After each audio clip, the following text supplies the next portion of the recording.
ओम शांति। तो आज एक बहुत अच्छा विषय पर चर्चा करेंगे। वर्तमान समय प्रमाण का पुरुषार्थ क्या है। वर्तमान समय अनुसार हम किन बातों का अटेंशन देना है जिससे हमारी सोन्नति होती रहे। இந்த நிகழ்காலத்துல நமக்கு என்ன விசேஷமா முயற்சி பண்ணலாம், ஏன்னா அந்த இந்த நேரத்துக்கு ஏற்றவாறு நம்ம முயற்சி பண்ணாதான் நம்ம செல்ஃப் ப்ரோக்ரஸ் அடைய முடியும். तो वर्तमान समय अनुसार हमें विशेष जो पुरुषार्थ करना है जिससे हमारे अपनी स्वयं की उन्नति होती रहे, क्योंकि पुरुषार्थ के द्वारा स्वयं की उन्नति होती है। இந்த பிரசன்ட் டைம் ஸ்பெஷல் கவனம் செல்ஃப் ப்ரோக்ரஸ்க்காக நம்ம டைம் பண்ணணும், முயற்சி பண்ணணும். तो स्वयं की उन्नति का सबसे पहला आधार है तीन बातें अंडरलाइन। सबसे पहली बात है अमृत वेला का योग। ये स्वयं की उन्नति का सबसे पहले इम्पोर्टेंट साधन है। நம்ம செல்ஃப் இம்ப்ரூவ்மென்ட்கான முக்கியமான மூன்று விஷயங்கள் மேல கவனம் வைக்கணும். அது முதலாக अमृत वेला। तो अमृत वेला योग कौन कौन करता है? हाथ खड़ा करो। योगा यारेல்லாம் பண்றீங்க? करते हैं। अच्छा, लेकिन अमृत वेला का योग का आपका कोई चुपचाप वीडियो बनाई जाए और वही वीडियो आपको सवेरे 10 बजे दिखाई जाए, ये आपका सवेरे का अमृत वेला का योग का वीडियो कहेंगे मेरा है।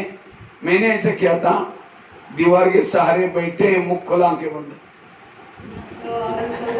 2 बार मच्छर अंदर भी गया और बाहर भी गया, पता भी नहीं चला। अगर ऐसा योग करेंगे तो स्वयं की उन्नति नहीं हो सकती, परिवर्तन नहीं आएगा। इसीलिए अमृत वेला योग अच्छी तरह करना। அதனால अमृत वेला பண்றது ஓகே, பட் விசேஷமா என்ன கவனம் வைக்கணும்னா நம்ம அட்டென்டிவா நம்ம अमृत वेला பண்றோமா, இல்ல நம்ம எந்த போஸ்ட் இருக்கோம், எப்படி இருக்கோம். நீங்க அதை 10 o'clock எடுத்து பாருங்க உங்க போஸ் எப்படி இருந்தது. நானும் என் ப்ராக்டிக்கல் லைஃப்ல நானும் இந்த செவரில் சாஞ்சிட்டு வாயை தந்துட்டு உட்காந்துருவேன். 2-3 முறை கொசு வந்துட்டு போயிட்டு வரும், அந்த மாதிரிலாம் இருந்தது. ஸோ நம்ம கவனம் கொடுக்கணும்னு சொல்றாங்க. क्योंकि अमृत वेला अच्छी तरह योग करने से हमारी आत्मा की बैटरी चार्ज हो जाती है। और जिन्होंने सवेरे सवेरे आत्मा की बैटरी चार्ज की है, सारा दिन उसकी आंखें खुली हैं, कान खुला है, कोई विघ्न समस्या इन सब से परे रहता है, विघ्नों में निर्विघ्न रहता है, सदा किसी के दोष दिखाई नहीं पड़ते, उसकी स्वयं की उन्नति अच्छी होगी। யார் ஒருவர் अमृत वेला நல்ல விதமா பண்றாங்களோ, ஃபுல் சார்ஜ் ஆயிடுறாங்களோ, அன்றாட அந்த நாள்ல எந்த ஒரு பார்த்தும் கேட்கறதுக்கும் பார்க்கறதுக்கும் பல விஷயங்கள் வரும், பல தடைகள் வரும். ஆனாலும் அதை எல்லாத்தையும் கடந்து நம்ம சேஃபா இருப்போம். इसलिए हमें अमृत वेला अच्छी तरह सफल करना है। लेकिन अमृत वेला सफल क्यों नहीं होती? क्योंकि अमृत वेला का फाउंडेशन है सोने की पहली की वेला।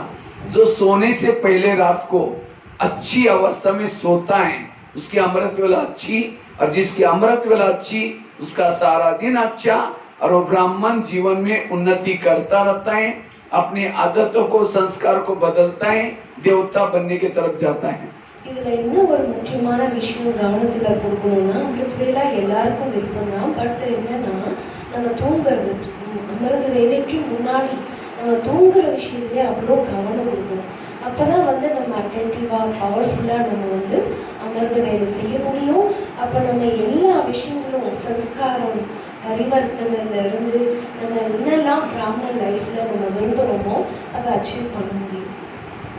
तो अमृत रात को हम सोते समय क्या होता है, सारा दिन थक के आते हैं, कारोबार करते हैं। आजकल दुनिया में काफी सारी टेंशन की ऐसी वैसी बातें हैं, तो सोने से पहले हम बाबा को कहेंगे बाबा गुड नाइट, आज तो बहुत थक गए हैं, दिन में रेस्ट नहीं किया था, आप जरूर मुझे जगा देना। अधिकार से बोलते हैं अमृत वाला जरूर जगा देना, फिर कल सवेरे उठना है, बर्तन मांजना है, फिर उसने ऐसा बोला वैसा बोला, करते करते हम सो जाते हैं।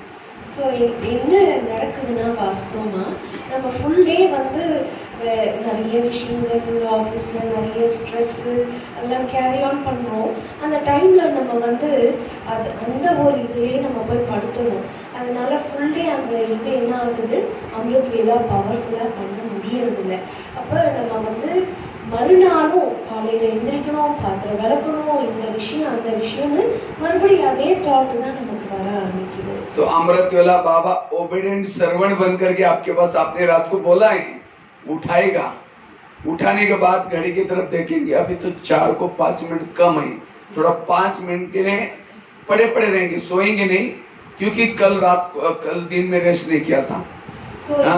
ये वही लास्ट का विचार आपको पहले आएगा और 5 मिनट के लिए आप पड़े रहेंगे, पड़े पड़े नींद लगेगी, 5 बजे का पता भी नहीं चलेगा। இதுல என்னன்னா, பாபா நமக்கு ஒபீடியன்ட் சர்வெண்டா இருந்து நம்ம அதிகாரமா பாபாவுக்கு சொல்றோம், பாபா என்னை எழுப்பி விடுங்கன்னு. ஆனா நம்ம என்ன பண்ணிடுறோம், அந்த டைம்ல காலையில எழுந்திரிச்சு 5 மினிட்ஸ் இருக்குல்ல 4 o'clock கொஞ்சம் நேரம் படுத்துக்கலாம், நைட்டு நம்ம நேரமா தூங்கினோம், அந்த மாதிரி தாட் வரும். பாபா எழுப்பியும் விடுறாரு, ஆனாலும் நம்ம தூங்கிடுறோம், அசால்ட்டா ஆயிடுறோம். அமிர்த் வேலா பவர்ஃபுல் பண்ண முடியறதில்லை, எந்திரிக்கிறது இல்லை. अच्छा, उठ भी गए तो भी आपका शरीर थका हुआ अनुभव होगा। क्यों? आपका विचार ही थका हुआ है, इसलिए आपको जैसा लग रहा है कि बिल्कुल वहां से बेड पर से तो उठेंगे, बाबा के सामने आकर के सो जाएंगे, नमाज पढ़ते रहेंगे ऊपर नीचे। ये और जिन्होंने ऐसी अमृत वेला की, सारा दिन वो बॉडी कॉन्शियस में रहता है, देह भान में रहता है, वो कर्म योगी नहीं बन सकता और वो अपनी उन्नति नहीं कर सकता, पर चिंतन पर दर्शन ये करता रहता है। ஸோ இதில் என்னன்னா, அமிர்த வேலை எந்திரிக்கிறதுக்கும் விருப்பம் இருக்குது, அதையே மீறி அந்த தூக்கத்தையே மீறி நம்ம வந்து பாபா ரூமுக்கு போகணும். அங்கே போயிட்டு என்ன பண்ணுறோம், ஆட்டோமேட்டிக்லி தூங்கிடுறோம். அதே எண்ணத்தினுடைய கலைப்பு, அந்த கலைப்பு நம்ம அவ்வளோ பவர்ஃபுல்லாக இருக்குன்றது இல்லை. அப்புறம் ஃபுல் டே தேக அபிமானத்தில் வந்துடும், மற்றவங்களை பற்றி பேச ஆரம்பிக்கிறோம். இதனால இன்னும் பேட்ரி சார்ஜ் ஆகிறதுக்கு பதிலாக என்ன ஆயிடுச்சு. जैसे बाबा तो आता है, लेकिन माया के तरफ से कौन आता है? आलस। आलस आता है, और याद रखना, आलस के पीछे माया की सारी शना छिपी रहती है। एक आलस आएगा और दोस्त बन के आएगा और क्या बोलेगा, सो जाओ, आपकी तबीयत खराब हो जाएगी, रात को मच्छर भी काटे थे, ऑफिस में नींद आएगी, हाँ तबीयत भी, बहुत मीठा मीठा बोला करके आपको सुला देगा। இதுல என்ன ஒரு இதுனா, பாபாவும் அமிர்த் வேலா வராருன்னா இந்த மாயாவும் வருது. நம்மள சோம்பேறி ரூபத்தில் லேசினஸ் அது கேரி, அது மாத்திரம் வர்றதில்லை, வேறு வேறு ரூபம் படையெடுத்துட்டு வருது மாயா. நீ தூங்கின, கொசு கடிச்சதில்ல நைட்டு, சரி நீ கொஞ்சம் தூங்கினா தான் ஆஃபீஸில் போய் நீனு டயர்ட் இல்லாமல் நம்ம சேவை பண்ண முடியும் அப்படின்னு நம்மளை வந்து மாயா வந்து ஸ்ட்ராங் பண்ணுது நம்மளை. जैसे अभिमन्यु को मारा था, कैसे मारा था? एक सैनिक आया, बस उसको ललकारा कि अभिमन्यु, अगर तुम्हारे में दम है तो मेरे से युद्ध कर, और ऐसा करके उसको ललकारा। और अभिमन्यु क्या करता है, पीछे पीछे गया और कृष्ण से अर्जुन से दूर गया। और उसी दिन उन्होंने महारथी ने चक्र बनाया था और चक्र में फंसाया, ऐसा बेमौत सभी ने मार दिया, खत्म किया। इसी तरह माया भी क्या करते हैं, सवेरे सवेरे आलस को भेजते हैं, कहते हैं इसको सुला दो, बाकी मारने का काम हम देख लेते। तो 2-3 दिन अमृत वेला ठीक नहीं हुई, फिर काम जग जाएगा, क्रोध जग जाएगा, सारे विकार रूपी महारथी आपको खत्म कर देंगे, पुराने जी की कमाई चट। इसलिए उठते ही सवेरे आलस का खून करो, एक्टिव होकर के अमृत वेला करो। ஸோ இப்போ நம்ம என்ன அபிமன்யு பார்த்தோம் இல்லையா, அந்த இந்த சக்கரத்தில் எப்படி மாட்டிட்டாரு, என்னதான் படை இருந்தாலும் அவரால் ஒன்றுமே பண்ண முடியல. ஃபஸ்ட்டு கிருஷ்ணருடைய கனெக்ஷன், அர்ஜுனுடைய கனெக்ஷன் வந்து அவங்க விலகி போயிட்டாரு. போக போக எதிர்த்தாப்புல இருக்கக்கூடிய அந்த படை வந்து என்ன பண்ணிடுச்சு, இவர் அட்டாக் பண்ணிட்டு எப்படி போகணும்னே தெரியாம மாட்டி சிக்கிட்டாரு. அதே போல இந்த 5 வைசஸ் வந்து கமாண்டர்ஸ் மாதிரி, நம்ம ஒரு விஷயம் அலர்ட்டா இல்லைன்னா இந்த 5 கமாண்டர்ஸ் நமக்குள்ள புகுந்து அட்டாக் பண்ணிடும். ஒரு காமிக்காரம், கோபம் எல்லாமே ஒன்று வந்து நம்ம கொலாப்ஸ் பண்ணிடும் வந்து. इसलिए अमृत वेला, जो अमृत वेला गदीले पर सोता है उसको गधाई मिलेगी। யார் வந்து பெட்ல தூங்குறாங்களோ அமிர்த் வேலா அவங்களுக்கு கதாய் கிடைக்கும். கதாய் माना क्या है? गधाई मतलब बोझ होता रहेगा जीवन भर में, मेहनत करता रहेगा। गधा क्या करता है? ஓ अच्छा वो गधा. गधाई டாங்கி ஆ. டாங்கி போல சுமந்துட்டே இருக்கும் சுமைகளை. அது போல நிலைமையாயிடும். யார் பெட்லயே இருக்காங்களோ அவங்க வந்து சுமை போல சுமந்துட்டே இருப்பாங்க வாழ்க்கையில பிரச்சனைகளை. कहते हैं रजाई लेना है तो सवेरे रजाई का त्याग करो। रजाई मतलब उठने वालों को रजाई बोलते हैं।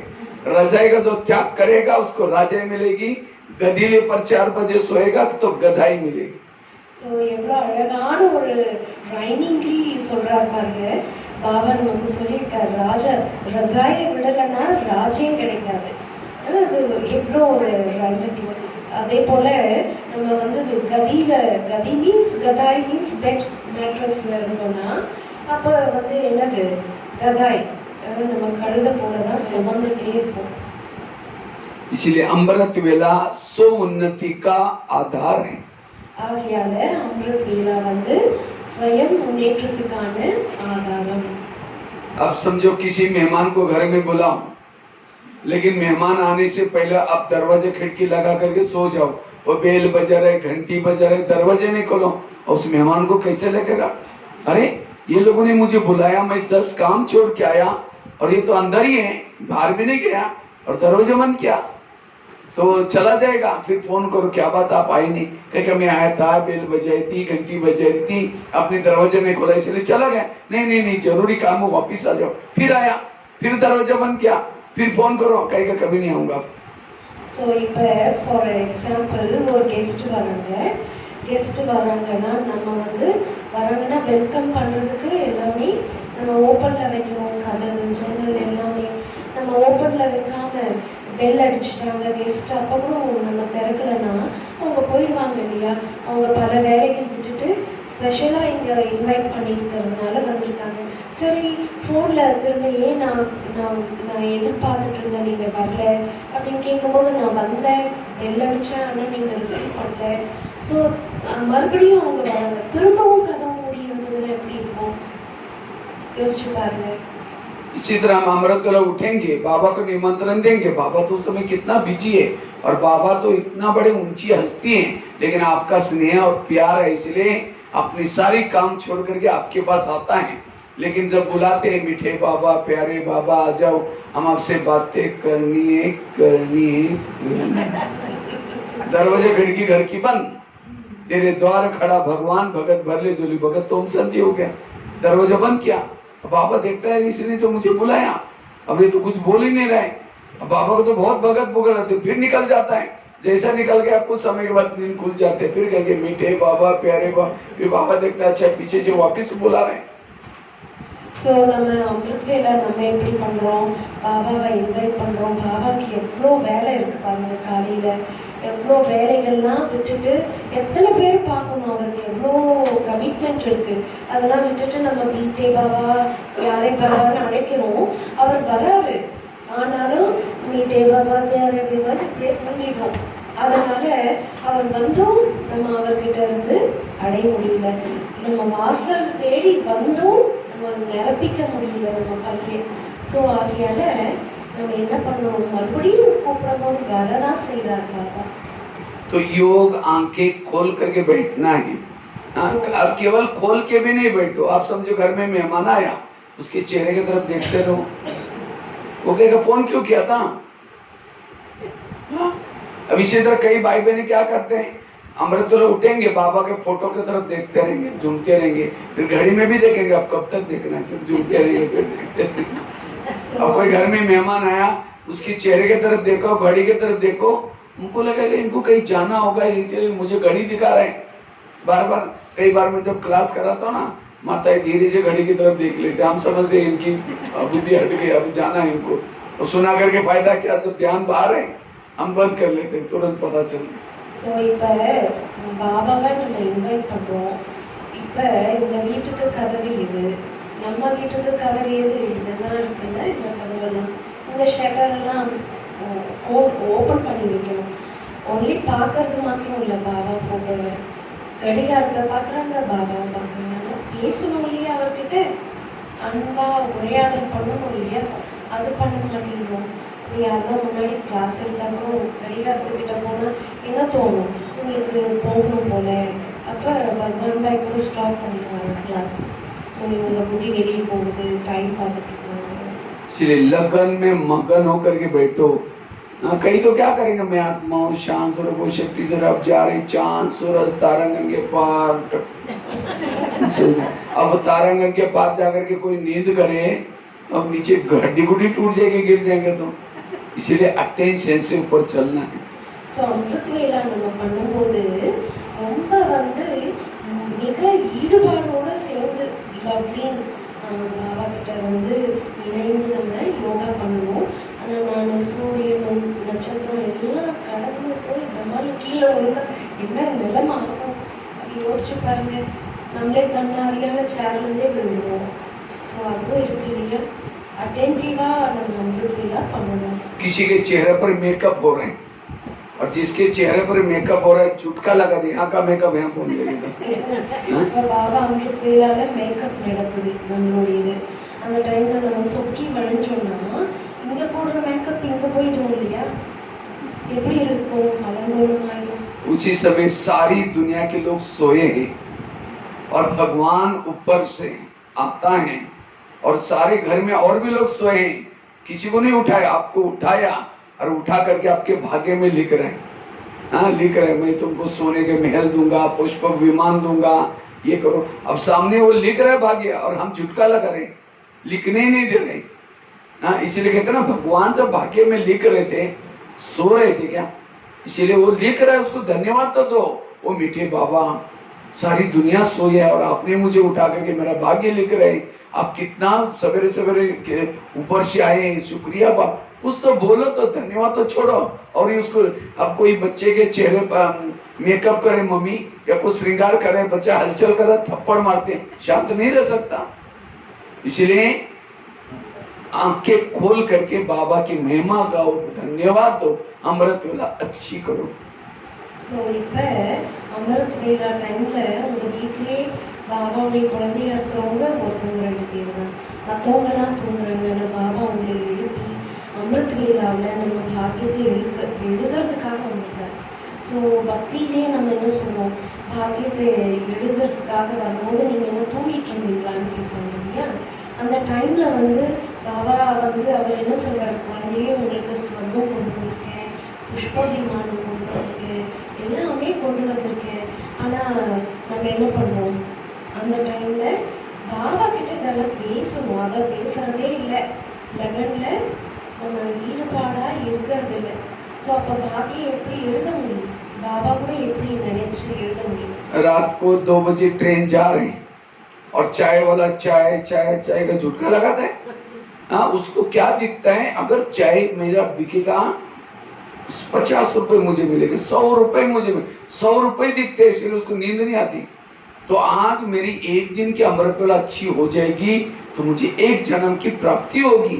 वो प्राप्ति को देखो, नींद नहीं आएगी। ஸோ இப்போ அழகான ஒரு விஷயம் சொல்கிறாரு. இப்போ ட்ரெயினில் நம்ம போகும்போது அந்த ட்ரெயினில் நைட்டு டீயெல்லாம் எடுத்து விற்கிறாங்க இல்லையா? அவங்க தூங்கவா செய்கிறாங்க? அவங்களுக்கு 100 ருபீஸ் 50 ருபீஸ் தான் கிடைக்கும்.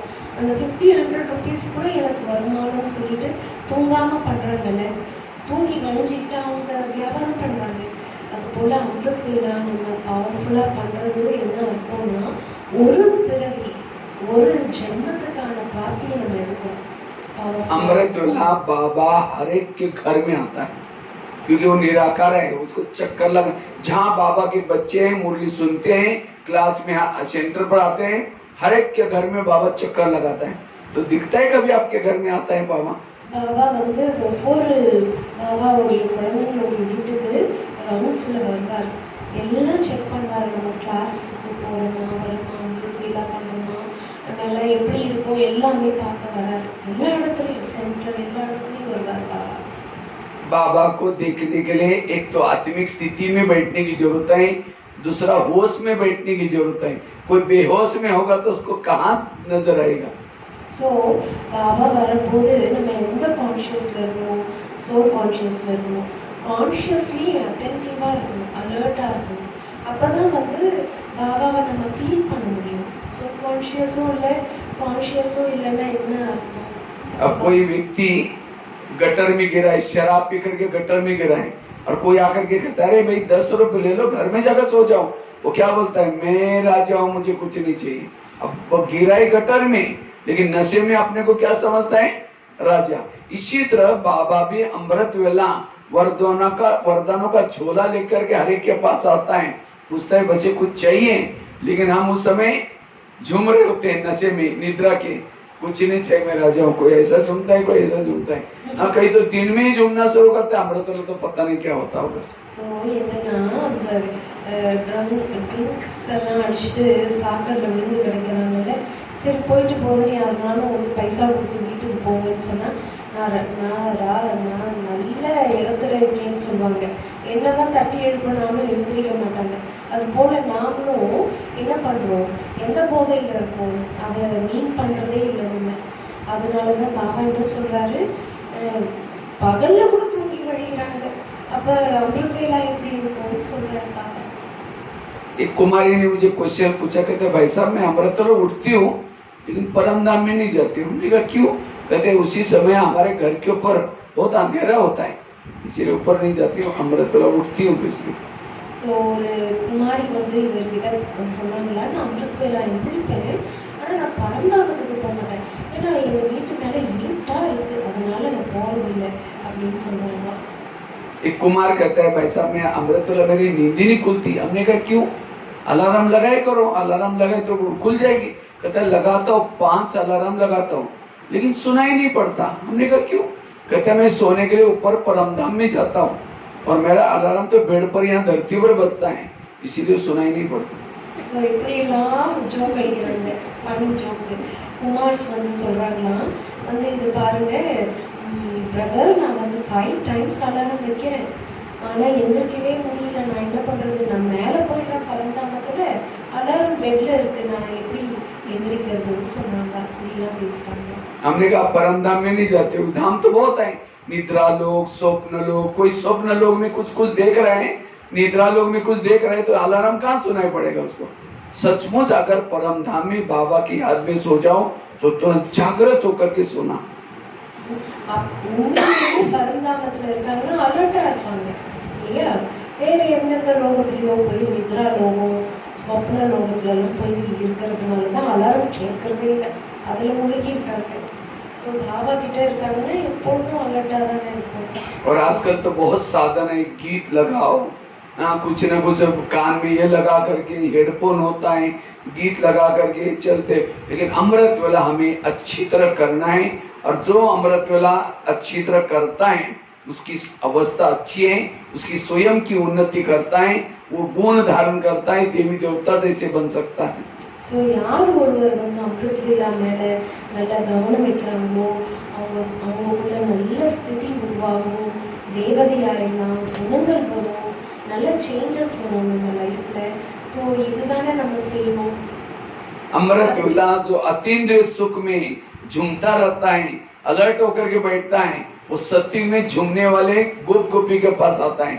और जो अमृत वेला झुटका लगाता रहता है, फिर ऐसा करता है, युद्ध करता है माया से, वो त्रेतायुग में चला जाता है, युद्ध की दुनिया में चला जाता है। யார் ஒருத்தவங்க பேரானந்தம், அந்த ஆனந்தத்துல பாபாவுடைய அன்புல மூழ்கி இருக்காங்களோ அவங்க சத்தியுகத்துல கோப கோபியர்கள் போல நடனம் ஆடிக்கொண்டே இருப்பாங்க. யார் வந்து போராடிட்டே இருக்காங்க, துக்கத்தோட போராடிட்டு இருக்காங்கன்னா திரேதாயுகத்துல வருவாங்க. அதுக்குதான் பாபா நமக்கு நல்ல நல்ல மொபைலில் சாங்ஸ் எல்லாம் செட் பண்ணிக்கலாம் தானே, அலர்ட்டாக நம்ம என்ஜாய் பண்ணலாம் தானே அமிர்த வேலா. तो दूसरी बात है, पहली बात बताए अमृत वेला अच्छी तरह विधि से शक्तिशाली करना स्वयं की उन्नति के लिए ये धारणा है। दूसरी बात है, अगर स्वयं की उन्नति करना चाहते हैं, क्लास के पहले आ करके आधा घंटे का जो योग करता है वो स्वयं की उन्नति सारा दिन कर सकता है, क्योंकि क्लास के पहले योग करने से वो हम मुरली जो सुनते हैं, वो मुरली में आज क्या किस रूप से माया आने वाली है, आज मुझे किस बातों से हराएगी, वो मुरली से हमें अच्छी तरह एकाग्रता से सुन सकेंगे। ஸோ இது அமிர்த் வேலா நம்ம பண்ணவே பண்ணுவோம். அது கூட எப்படி சிஸ்டமேட்டிக் அமிர்த் வேலா அதுவும் பண்ணணும். அதே சமயம் முரளி கிளாஸுக்கு முன்னாடி दूसरा पॉइंट है ½ அன் அவர் நம்ம வந்து யோகா பண்ணிட்டு தான் நம்ம வந்து முரளி கேட்கணும். அப்பதான் நம்ம புத்தியில வந்து அது செட் ஆகும். முரளி இன்றைய நாள் எப்படிலாம் இருக்கும், எப்படிலாம் நம்ம फेस பண்ணக்கூடிய आजकल का मैं देख रहा हूँ कई सेंटर पर आजकल कई भाई बहने क्लास के पहले आते नहीं, सीधा आएंगे मुरली सुन के चले जाएंगे। ये कोई रामायण महाभारत की कथा कहानियां नहीं है। अगर ज्ञान योग मुरली से पहले योग नहीं करते हैं, वो ज्ञान आपके धारणा में नहीं आएगा, केवल शून्य तक रहेगा। ஸோ இப்போ இன்றைய நாள் நான் பார்க்குறேன் சென்டர்ஸ்லாம் அப்படியே நேராக முரளி கேட்குற இடத்துக்கு வந்து முரளி கேட்டுட்டு அப்படியே போயிடுறாங்க. அப்படி பண்ணால் இது ராமாயணமோ கதையோ கலா அதெல்லாம் கிடையாது. இந்த முரளி வந்து தாரணையில் வரணும்னா கம்பல்சரி நம்ம யோகா பண்ணிட்டு தான் நம்ம முரளி கேட்கணும். அப்போதான் தாரணையாகும். आज भक्ति मार्ग में हम बहुत शास्त्र को सुनते थे ग्रंथ, तो भी विकार बढ़ते गए, विकारों के ऊपर जीत प्राप्त नहीं किया क्योंकि वहाँ मेडिटेशन नहीं। इसी तरह हमने भी यहाँ आकर के केवल मुरली सुनी, हम विकार जीत नहीं बन सकते। इसीलिए अगर स्वयं की उन्नति करना चाहते हैं, क्लास के पहले हर एक को, मुझे लगता है क्लास कितना बजे होता है यहाँ 7, तो मुरली योग कितना बजे चलता है 6, तो सभी को 6 बजे 6:30 से पहले आकर के 6:30 से 7 बजे तक एक आया, फिर दूसरा आया, तीसरा आया, एक आया वहां बैठा, पीछे दूसरा आया, उसके पीछे फिर तीसरा, लास्ट में आता यहाँ आकर के बैठा, तो सबका ध्यान नहीं, जो फर्स्ट आया फर्स्ट बैठते रहेंगे, पीछे आते रहेंगे। और सभी को बिल्कुल क्लास के पहले योग करना है। और जो क्लास के पहले योग करेंगे, क्योंकि संगठन में केवल हमको क्लास के पहले ही योग मिलता है। ஸோ இப்போ வந்து நம்ம வந்து கிளாஸுக்கு வரோம்னா ½ அன் அவர் பிஃபோர் வந்துடணும். வந்துட்டு முன்னாடி வந்து உட்காந்துடணும். ½ அன் ஹவரில் அங்கே உட்காருது இங்கே உட்காருது அப்படி உட்காரவே கூடாது. நம்ம வந்து கிளாஸ் யூனிஃபார்மாக உட்காரணும். அப்போ தான் வந்து நல்லா संगठन का योग केवल हमको मुरली से पहले ही मिलता है। अमृत वेला हम घरों में करते हैं, नोमा शाम का घरों में करते हैं, ट्रैफिक कंट्रोल अकेले करते हैं। इसीलिए संगठन में योग में ताकत होती है, बल होता है, इससे सेंटर का वायुमंडल शक्तिशाली बनता है। இதுல எதுக்காக அவர் சொல்ல வர்றாருன்னா, எப்படி பக்தி மார்க்கத்துல எவ்வளோ கதைகள் கேட்டாங்க, எல்லாம் பண்ணாங்க, சேஞ்ச் வரல. அதே போல நம்மளும் முரளி கேட்டு சேஞ்ச் ஆகாம இருக்கக்கூடாது. அந்த பவர் வந்து சங்கட்டின் யோகில் வந்தாதான். நம்ம அமிர்த் வேலா வீட்டில் பண்ணுவோம், ஈவினிங் யோக நம்ம வந்து வீட்டில் பண்ணுவோம், டிராஃபிக் கண்ட்ரோலும் தனியாக தான் பண்ணுவோம். ஆனால் கம்பல்சரி சென்டரில் ½ அன் அவர் வந்து ग्रुपा फॉर्म பண்ணி நம்ம யோகா பண்ணும்போது நல்ல चेंजेस வரும் நமக்குள்ள. लकड़ियां जल रही, एक गीली लकड़ी भी अंदर डाल दो, उसमें अंदर वो भी जलना शुरू हो जाएगी। अगर आपकी स्थिति कमजोर है, कोई बात नहीं, संगठन में आकर के आप बैठो, आपका योग भी लगना शुरू हो जाएगा। इसीलिए हर एक को कल से ये प्रैक्टिकल करना है, ये सब चीजें, तब आप अपनी उन्नति कर सकते हैं। नहीं तो जैसे थे वैसे ही रहेंगे। फिर இதுக்காக என்ன ஒரு அழகான ஒரு உதாரணம் கொடுக்குறாரு. இப்போ வந்து நீங்கள் அடுப்பில் வந்து விறகு எரிய வைக்கிறீங்க, அதில் காயாத விறகை நீங்கள் சொருகி விட்டாலும் அதுவும் வந்து பற்றிப்போம். அது போல தான் இந்த சங்கட்டன் யோகா வந்து அவ்வளோ பவர்ஃபுல். நமக்கு யோகா வரல, நம்ம வந்து லோவாக ஃபீல் பண்ணுறோம். அப்போ இந்த யோகாவில் வரும்போது குரூப் யோகாவில் நமக்கும் இந்த லிங்க் வந்து பவர்ஃபுல்லாக கிடச்சிடும். அதனால कंपलसरी नाड़ेல இருந்து இந்த மாதிரி நீங்க प्रैक्टिस। जैसे हम खेती में धान बोते हैं, बीज बोते हैं, तो पहले क्या करते हैं, उसको अच्छी तरह हल चला करके खेती को तैयार करते हैं, बाद में बीज बोते हैं। फिर बीज में बोने के बाद भी बीच बीच में पानी डाले देंगे, 3-4 पानी देंगे, फिर दवाई डालेंगे, पंछियों से बचाएंगे, तब फसल आती है। इसी तरह ये ज्ञान का बीज डालने से पहले हमें हल चलाना अर्थात बुद्धि को एकाग्र करना जरूरी है। बीच बीच में सारा दिन उसको स्मृति का पानी दो, तब आपके जीवन में दैवी गुण और दैवी शक्तियों की फसल दिखाई पड़ेगी। இப்போ வந்து எப்படி வயல்ல வந்து நம்ம வந்து அப்படி விதை போட்டுருவோமா இல்லை, அதுக்கு வந்து நிலத்தை பதப்படுத்துவோம், அதுக்கப்புறம் விதைக்கிறோம், தண்ணி விடுவோம், அப்புறம் அடிக்கடிக்கு இந்த பட்சிகள்லாம் இருந்து காப்பாற்றுவோம். அதே போல தான் நம்ம புத்தியை ஃபர்ஸ்ட் வந்து யோகால இது பண்ணணும். அதுக்கப்புறம் வந்து நினைவு என்ற தண்ணியை விட்டுட்டே இருக்கணும். அப்ப இந்த நாலேஜ் நம்ம கேட்கும்போது எந்த பட்சியும் வந்து நம்ம எதுவும் டிஸ்டர்ब பண்ணணும். इसलिए हर एक को आधा घंटा, उसके लिए कोई बहाना नहीं बना। बहाने तो बहुत है, बच्चे स्कूल में जाते हैं, फिर ये होता है, ये खुद का इंटरेस्ट की कमी है। इसलिए अंदर से पक्का करना है। हाँ, मुझे याद है हम जब स्कूल में जाते थे, हमारे स्कूल में हर स्कूल में 15 मिनट प्रेयर होती है शुरू में। ये प्रेयर क्यों की जाते हैं? ताकि सारा दिन बच्चों का मन एकाग्र हो जाए। और हमारे प्रिंसिपल ने ऐसे नियम बनाया था, प्रेयर के पहले प्रेयर जैसी बेल बज गई मेन गेट बंद करते थे, और उसके बाद जो भी बच्चे आते थे उनको बाहर खड़ा करते थे, और उसके बाद प्रेयर चली होने के बाद बच्चे जाते थे और उन बच्चों को जो लेट आए उनको बुलाते थे। किसी का कारण है, कुछ साइकिल पंक्चर हो गया, कुछ ये वो लेकिन कोई बिना कारण इतनी पिटाई करता था वो टीचर, दोबारा वो बच्चा कभी भी मिस नहीं करता था।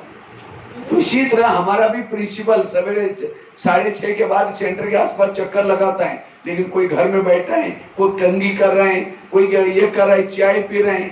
इसलिए हमें बिल्कुल 6:30, मैं एक सेंटर पर गया था, उनका 6:30 के बाद, उनका भी 7 बजे मुरली चलते हैं, 6:30 हो गया, मैं हॉल का दरवाजा बंद करते वो लोग, जो भी लेट आएंगे बाहर स्पीकर लगते वहीं सुन लेते हैं। इसलिए प्रिंसिपल बन रहे। என்ன சொல்ல வர்றாருன்னா, நம்ம இதுக்கெல்லாம் சாக்கு போக்குலாம் சொல்லக்கூடாது. என் ஸ்கூலில் குழந்தைங்க போகணும், ஆஃபீஸ்க்கு போகணும், டிஃபன் பண்ணணும், அதெல்லாம் சாக்கு போக்கு இருக்கக்கூடாது. நான் வந்து ஸ்கூலில் படிக்கும்போது எங்கள் பிரின்சிபல்லாம் ரொம்ப ஸ்ட்ரிக்டாக இருப்பாங்க. நீங்களே பாருங்கள், ஸ்கூல்லலாம் அசம்பிளி வந்து வைக்கிறாங்க, ப்ரேயருக்கு அப்புறம் தான் எல்லாமே ஸ்டார்ட் பண்ணுறாங்க. ஆனால் எங்கள் ஸ்கூலில் ப்ரேயர் ஸ்டார்ட் பண்ணோம்னா கேட்டு பந்த் பண்ணிடுவாங்க, க்ளோஸ் பண்ணிடுவாங்க. ஏதோ காரணத்தில் பங்க்சர் ஆகிருக்கலாம், எதுனா ஆகிருக்கலாம். ஆனாலும் யார் வேணும்னு லேட்டாக வந்தாங்களோ அடித்து இது பண்ணுவாங்களா, அவங்க ஜென்மத்துக்கும் லேட்டாக வர மாட்டாங்களா. ஆனால் ஒரு சென்டரில் வந்து 6:30 வந்து அவங்க ஸ்டார்ட் பண்ணாங்கன்னா டோர் க்ளோஸ் பண்ணிட்டு ஸ்பீக்கர் வெளியே வச்சுருவாங்க. ஏன்னா எதுக்காக? இது ஸ்ட்ரிக்ட் கிடையாது, நம்ம என்ன ஆக போகிறோம், பிரின்சஸ் ஆக போகிறோம் இல்லையா. அப்போ நம்ம வந்து எவ்வளோ கவனமாக இருக்கணும், சாதாரண படிப்பு இல்லைல்ல. और पढ़ाई कितना 1 या 1.5 घंटे की तो होती है, वो तो 8-8 घंटा, फिर ट्यूशन लगाते क्या क्या कर। अब बाबा तो ये 8 घंटा यहाँ आज ये लेसन नहीं, 1-1.5 घंटा, लेकिन उसमें अगर हम ढीला चलेंगे तो कैसा हो जाएगा, कैसे देवी देवता बनेगी। इसलिए हमें बिल्कुल स्ट्रिक्ट, बिल्कुल आधा घंटा योग करना। और मुझे लगता है मुरली को अगर सीधी सीधी पढ़ो, मुश्किल से, मैं जब हिंदी मुरली पढ़ता हूँ, मैं जब कोई कई बार बहनें बोलते आप मुरली सुनाओ, मैं मुरली क्या करता हूँ 20-30 मिनट में पूरा कर, 30 से क्या 25 मिनट में मेरी पूरी मुरली पूरी होती है। இப்போ வந்து நம்ம படிக்கிறதுல ஹார்ட்லி 1.5 hours கூட இருக்கா படிக்கிறது, முரளி கேட்கறது. அந்த ஸ்கூல்லலாம் நீங்கள் பாருங்கள் 8 hours படிக்கணும், அப்படி இல்லையே இந்த படிப்பு. நான் படித்தேன்னா 20 ஹார்ட்லி 25 minutes தான் நான் படித்தேன்னா, அவ்வளோ நேரம் தான் இருக்கும். நம்ம டேரெக்டாக முரளி கேட்கணும். அப்போ நம்ம இவ்வளோ தானே டைம் கொடுக்குறோம், அப்போ நல்லா படிக்கணும் தானே.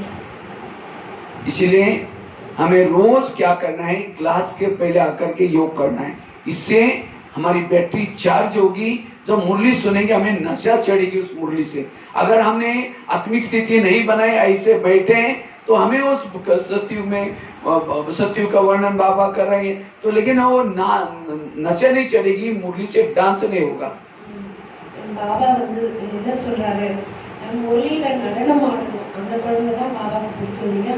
அப்போ எப்போ புத்தி வந்து ரெடியாக இருக்கும்னா, எப்போ நம்ம வந்து பிஃபோர் 1/2 hour மெடிடேஷன் பண்ணுறோமோ, அப்போ அந்த முரளி கேட்க கேட்க ஆட்டோமேட்டிக்லி டான்ஸ் வர ஆரம்பிச்சிடும். इसीलिए गायन में जब गोपी का मुरली चलती थी, गोपी का एक पाँव की चप्पल दूसरे दौड़ के आती थी। वो किसको नशा चढ़ेगी? जो क्लास के पहले योग करता है उसको मुरली चलेगी। मेहमान भी आएगा क्या मैं जा रहा हूँ, मुझे अभी नहीं, वो मुरली का रस आएगा। ஸோ இப்போ கோபியர்கள்லாம் பாருங்கள், முரளியோடைய சவுண்டு கேட்டாலே போதும், இந்த காலில் போடுறது அந்த காலில் போட்டு ஓடி வந்துடுவாங்க. அதுபோல் நம்ம கெஸ்ட்டு இது அதெல்லாம் பார்க்கக்கூடாது. நம்ம 1/2 hour முன்னாடி வந்தால் தான் அந்த கோபிகர்களுடைய அந்த போதை ஏறும், அந்த ரியல் அந்த इंटॉक्सिकेशन கிடைக்கும். तीसरी बात है स्वयं की उन्नति के लिए तो अमृत वाला क्लास के पहले योग। तीसरी पॉइंट है अगर स्वयं की उन्नति करना चाहते हैं रोज की मुरली सुनना, और वो भी कहाँ सुनना, सेंटर पर आकर के सुनना, ये स्वयं की उन्नति का बहुत इंपॉर्टेंट साधन है। ஸோ இப்போ ரெண்டு விஷயங்கள் நீங்கள் தெரிஞ்சுக்கிட்டீங்க செல்ஃப் இம்ப்ரூவ்மெண்ட்டுக்காக. அதுலேயும் ஸ்பெசிஃபிக்காக சென்டரில் வந்து நம்ம முரளி கேட்கணும், அதுதான் மிக மிக இம்பார்ட்டன்ட். आज कईयों को ऑनलाइन में सुनने की माया लगी, जो ऑनलाइन में मुरली सुनेंगे उनकी पूजा भी ऑनलाइन से हो जाएगी। ஸோ இப்போ ஆன்லைன் வியாதி பிடிச்சிருக்கு எல்லாருக்கும், அதனால ஆன்லைன்ல தான் பூஜையும் நடக்கும் அவங்களுக்கு. एक बार ब्रह्मा बाबा को दादियों ने पूछा था, बाबा त्रेतायुग वालों के लिए पढ़ाई का प्रबंध आप क्या करेंगे? उसके लिए मधुबन में डायमंड इतना बड़ा हॉल, किचन, आवास निवास, इतना सारा प्रबंध करना पड़ेगा 33 करोड़ त्रेतायुग वालों के लिए। तो बाबा ने कहा कि नहीं बच्चे, 9 लाख क्लास के रेगुलर स्टूडेंट बनाओ। जब क्लासेस में रेगुलर 9 लाख आ जाएंगे, उसके बाद त्रेतायुग का प्रबंध में आगे चल करके त्रेतायुग वालों के लिए पढ़ाई का प्रबंध आगे चल करके जरूर करूंगा। और आप बाबा ने 5-6 साल से peace of mind TV, Facebook, WhatsApp, YouTube ये सब चैनल चालू किया, किसी ने त्रेतायुग वालों की पढ़ाई के लिए। तो आपको सतयुग में जाना है, त्रेता में जाना है? अगर सतयुग में जाना है तो पढ़ाई यहाँ करके पढ़ना है। ஸோ தாதி ஒரு முறை பிரம்மா பாபா கிட்ட கேட்டாங்களாம், பாபா இந்த மாதிரி திரேதா யுகத்துக்காக முரளி கிளாஸ் கேட்கணும்னா எவ்வளோ இடம் தேவை, டைமண்ட் ஹால் எவ்வளோ கெப்பாசிட்டி, 9 லாக் வந்து ரெடி ஆகிட்டாங்கன்னா அதுக்கப்புறம் நான் பின்னாடி நான் பார்த்துப்பேன், அவங்களுக்கு நான் ரெடி பண்ணிப்பேன். இப்போ திரேதா யுகத்தினுடைய படிப்பு தான் இந்த யூடியூப், இந்த சேனல், அந்த சேனல்லாம் ஓப்பன் பண்ணி வச்சுருக்காங்க. நம்ம எந்த யுகத்தில் போகணும், ஸோ அதை நம்ம பார்க்கணும். இப்போ திரேதா யுகத்துக்கு போகணுன்னா ஆன்லைன் ஓகே, இங்கே வந்து படித்தோன்னா சத்யுகத்தில் போகணும். एक भील था एकलव्य, गुरु द्रोणाचार्य के पास गया, कहता मुझे नंबर 1 चाहिए। कहा कि क्यों? कहता मैं अर्जुन से भी ज्यादा तीर चलाने सीखा हूँ। कहा कि तुम्हारा गुरु कौन है? कहता आप ही मेरे गुरु हैं। कहा कि तुम मेरे पास कभी आए ही नहीं, चलो मैं दिखाता हूँ। तो गुरु द्रोणाचार्य को क्या किया, एकलव्य ने जंगल में लेके गए, और जंगल में उन्होंने एक बहुत बड़ा पुतला बनाया था द्रोणाचार्य का। कहते आपको देख करके आप ही मेरे गुरु हैं और उसे सिखाओ। तो भी इसको नंबर 1 नहीं दिया। नंबर 1 किसको दिया? अर्जुन को दिया। क्यों? अर्जुन सामने सीखा था, और वो कहाँ सीखा था? पुतले के सामने। इसी तरह ये फेसबुक, व्हाट्सएप, यूट्यूब ये भी एक पुतला है, और पुतले के सामने शिवानी बहन के क्लासेस, महारथियों के क्लासेस, मुरली सुन करके होशियार तो बनेंगे, नंबर 1 नहीं जाएंगे। नंबर 1 बनना है, हमें यहाँ आकर के सेंटर पर आकर के मुरली सुनना। ஸோ இந்த மகாபாரதத்தையும் வந்து உங்களுக்குலாம் எக்ஸாம்பிள் இருக்குது. ஏக்லவ்ய வந்து குருவை வந்து ஸ்டாச்சுவாக வச்சுட்டு அவர் கற்றுக்கிட்டாரு. ஆனால் அர்ஜுன் வந்து அருகாமையிலேருந்து கற்றுக்கிட்டாரு. யார் ஃபஸ்ட்டு வருவாங்க? என்னதான் யூடியூப் சேனல், மகாரதி எது வேணால் கேட்டுக்கோங்க, ஆனால் மார்க்ஸ் யார் கிடைக்கும்? முன்னாடி வந்தவங்களுக்கு தான் கிடைக்கும். அருகாமையில் வந்து கேட்குறவங்களுக்கு தான் அந்த ஃபஸ்ட் நம்பரில் வர முடியும். इसलिए बाबा कभी कभी कहते थे आगे चल करके ब्राह्मणों का झाड़ हिलेगा। कभी कभी मैं सोचता था ब्राह्मणों का झाड़ पक्के हो गए, ज्ञान में चल रहे, क्यों हिलेगा? लेकिन अचानक कोरोना काल आ गया। कोरोना काल के कारण क्या हो गया, सेंटर पर आना जाना सब बंद हो गया, स्ट्रिक्ट हो गया। अब तो फिर भी बहनों ने, क्योंकि ये आत्मा का भोजन है मुरली, तो ये मुरली का भोजन बंद हो गया। तो फिर भी मैं बहनों की कमाल समझता हूँ, उन्होंने वो ऑनलाइन क्या होता है, ये कैसे कैसे क्या क्या सीख करके फिर भी ब्राह्मणों तक भोजन पहुंचाने की कोशिश की। उसके बाद कोरोना काल पूरा हो गया, ठीक ठाक ठीक हो गया, लेकिन जिसको उसकी चटक गई वही फंस गए, और वही फंस गए। कहीं तो ज्ञान भी छोड़ दिया, कहीं माया ने इसको लपेट लिया, और कहीं वहीं सोचते सेंटर में जाएंगे तो धन सेवा करनी पड़ेगी। अब यहाँ तो आज इसकी सुनी उसकी सुनी, और इसीलिए चले गए। कहाँ सतयुग में जाने वाले थे, कहाँ फंस गए। इसीलिए बच करके रहो इस साधन से। ஸோ நான் பாபா அடிக்கடிக்கு சொல்லுவாங்க, இன்னைக்கு போக போக பிராமணர்களுடைய மரணி உழுக்கப்படணும்னு சொன்னாங்க. நான் நினைச்சேன் அதெல்லாம் ஏன் நடக்குது, எல்லாம் பக்காவாக இருக்காங்க. ஆனால் கொரோனா காலத்தில் அந்த மாதிரி ஒரு டைம் வந்தது, எல்லாருமே ஆடி போயிட்டாங்க. ஸோ அந்த நேரத்துலையும் சிஸ்டர்ஸ்லாம் என்ன பண்ணாங்க, எல்லாம் ட்ரை பண்ணி அவங்களுக்கு ஆத்மா போஜனம் கொடுக்கறதுக்காக ஆன்லைன்லாம் தெரியாததெல்லாம் கற்றுக்கிட்டு இது பண்ணாங்க. ஆனா அதனுடைய டேஸ்ட் யாருக்கு உட்காந்ததோ அவங்கெல்லாம் அப்படியே அதுலயே மாட்டிட்டு இருக்காங்க. சென்டருக்கு வந்தா நம்ம வந்து பண்டாராவுக்கு சைவம் பண்ணுவோம், அவங்க இது சொல்லுவாங்க, இது செய் அது செய்யுன்னு சொல்லுவாங்க. அதுக்கு பயந்துகிட்டே ஆன்லைன்ல இருக்காங்க. அவங்க சத்தியோகத்துக்கு வருவாங்களா அந்த மாதிரி ஸ்கூல் அவ்வளோ முயற்சி பண்ணிட்டு எங்க போய் மாட்டிக்கிட்டாங்க பாருங்க. और जो ऑनलाइन में मुरली सुनता है उसकी परमात्मा के पास हाजिरी तो नहीं लगी। और बच्चे कितने भी होशियार हैं, उसकी हाजिरी नहीं हो, स्कूल में आए नहीं तो परीक्षा दे नहीं सकता और वो आ ही नहीं सकता। इसलिए हमें यहाँ आने से हमारी हाजिरी बाबा तक लगती। ஸோ சென்டர்ல வந்து நம்ம மொழி கேட்கறதுனால அட்டெண்டன்ஸ்ல நம்ம வந்துடுவோம்.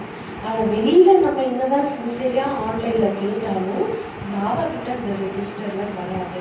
और यहाँ आने से ये जो भाई बहने कोई साधारण नहीं, जिनकी पूजा मंदिरों में कर रहे, जिनके कर्मों से ग्रंथ बने, ये महान न जाने कौन सी आत्मा कितनी भाग्यशाली है। अभी साधारण रूप में सभी तो इन आत्माओं का वाइब्रेशन हमें मिलता है, इससे हमारी अपनी अवस्था अच्छी बनती है, हमारे अंदर की कमियां चली जाते हैं। इसलिए ब्राह्मण परिवार के संगठन में हमें रोज क्या करना आना है। ஸோ இங்கே வந்து சாதாரண ரூபத்தில் தான் நம்ம வரோம். ஆனால் இங்கே எவ்வளோ வைப்ரேஷன் ஒருத்தவங்க பார்க்கும்போது கிடைக்குது இல்லையா, அதில் நமக்கு நிறைய மாற்றங்கள் வரும். இங்கே வரதுனால தான் வைப்ரேஷன் நமக்கு கிடைக்கும். அதனால நம்ம வந்து கண்டிப்பாக சென்டருக்கு வரணும். जैसे गणेश है, गणेश को क्या चढ़ाया जाता है? लड्डू। गणेश को क्या चढ़ाते हैं? लड्डू। लड्डू भी चढ़ाते, ज्यादा तो नॉर्थ में मोदक नहीं चढ़ाते, लड्डू चढ़ाते, और वो भी बूंदी वाला लड्डू। क्यों? ये लड्डू ये वास्तव में संगम युग का ब्राह्मण परिवार का है ना। ये ब्राह्मण परिवार, अगर हम लड्डू की कोई बूंदी लड्डू से अलग हो जाए तो चिटिया पटाखा उड़ा उसको लेके जाएगी। इसी तरह आप भी एक एक बूंदी है, जितना आप आएंगे उतना आप संगठन में आएंगे, निर्विघ्न बनेंगे। अगर महीना 15 दिन आएंगे नहीं संगठन में, माया आपको चट कर देगी। इसलिए रोज आप संगठन में आओ, तब निर्विघ्न रहेंगे।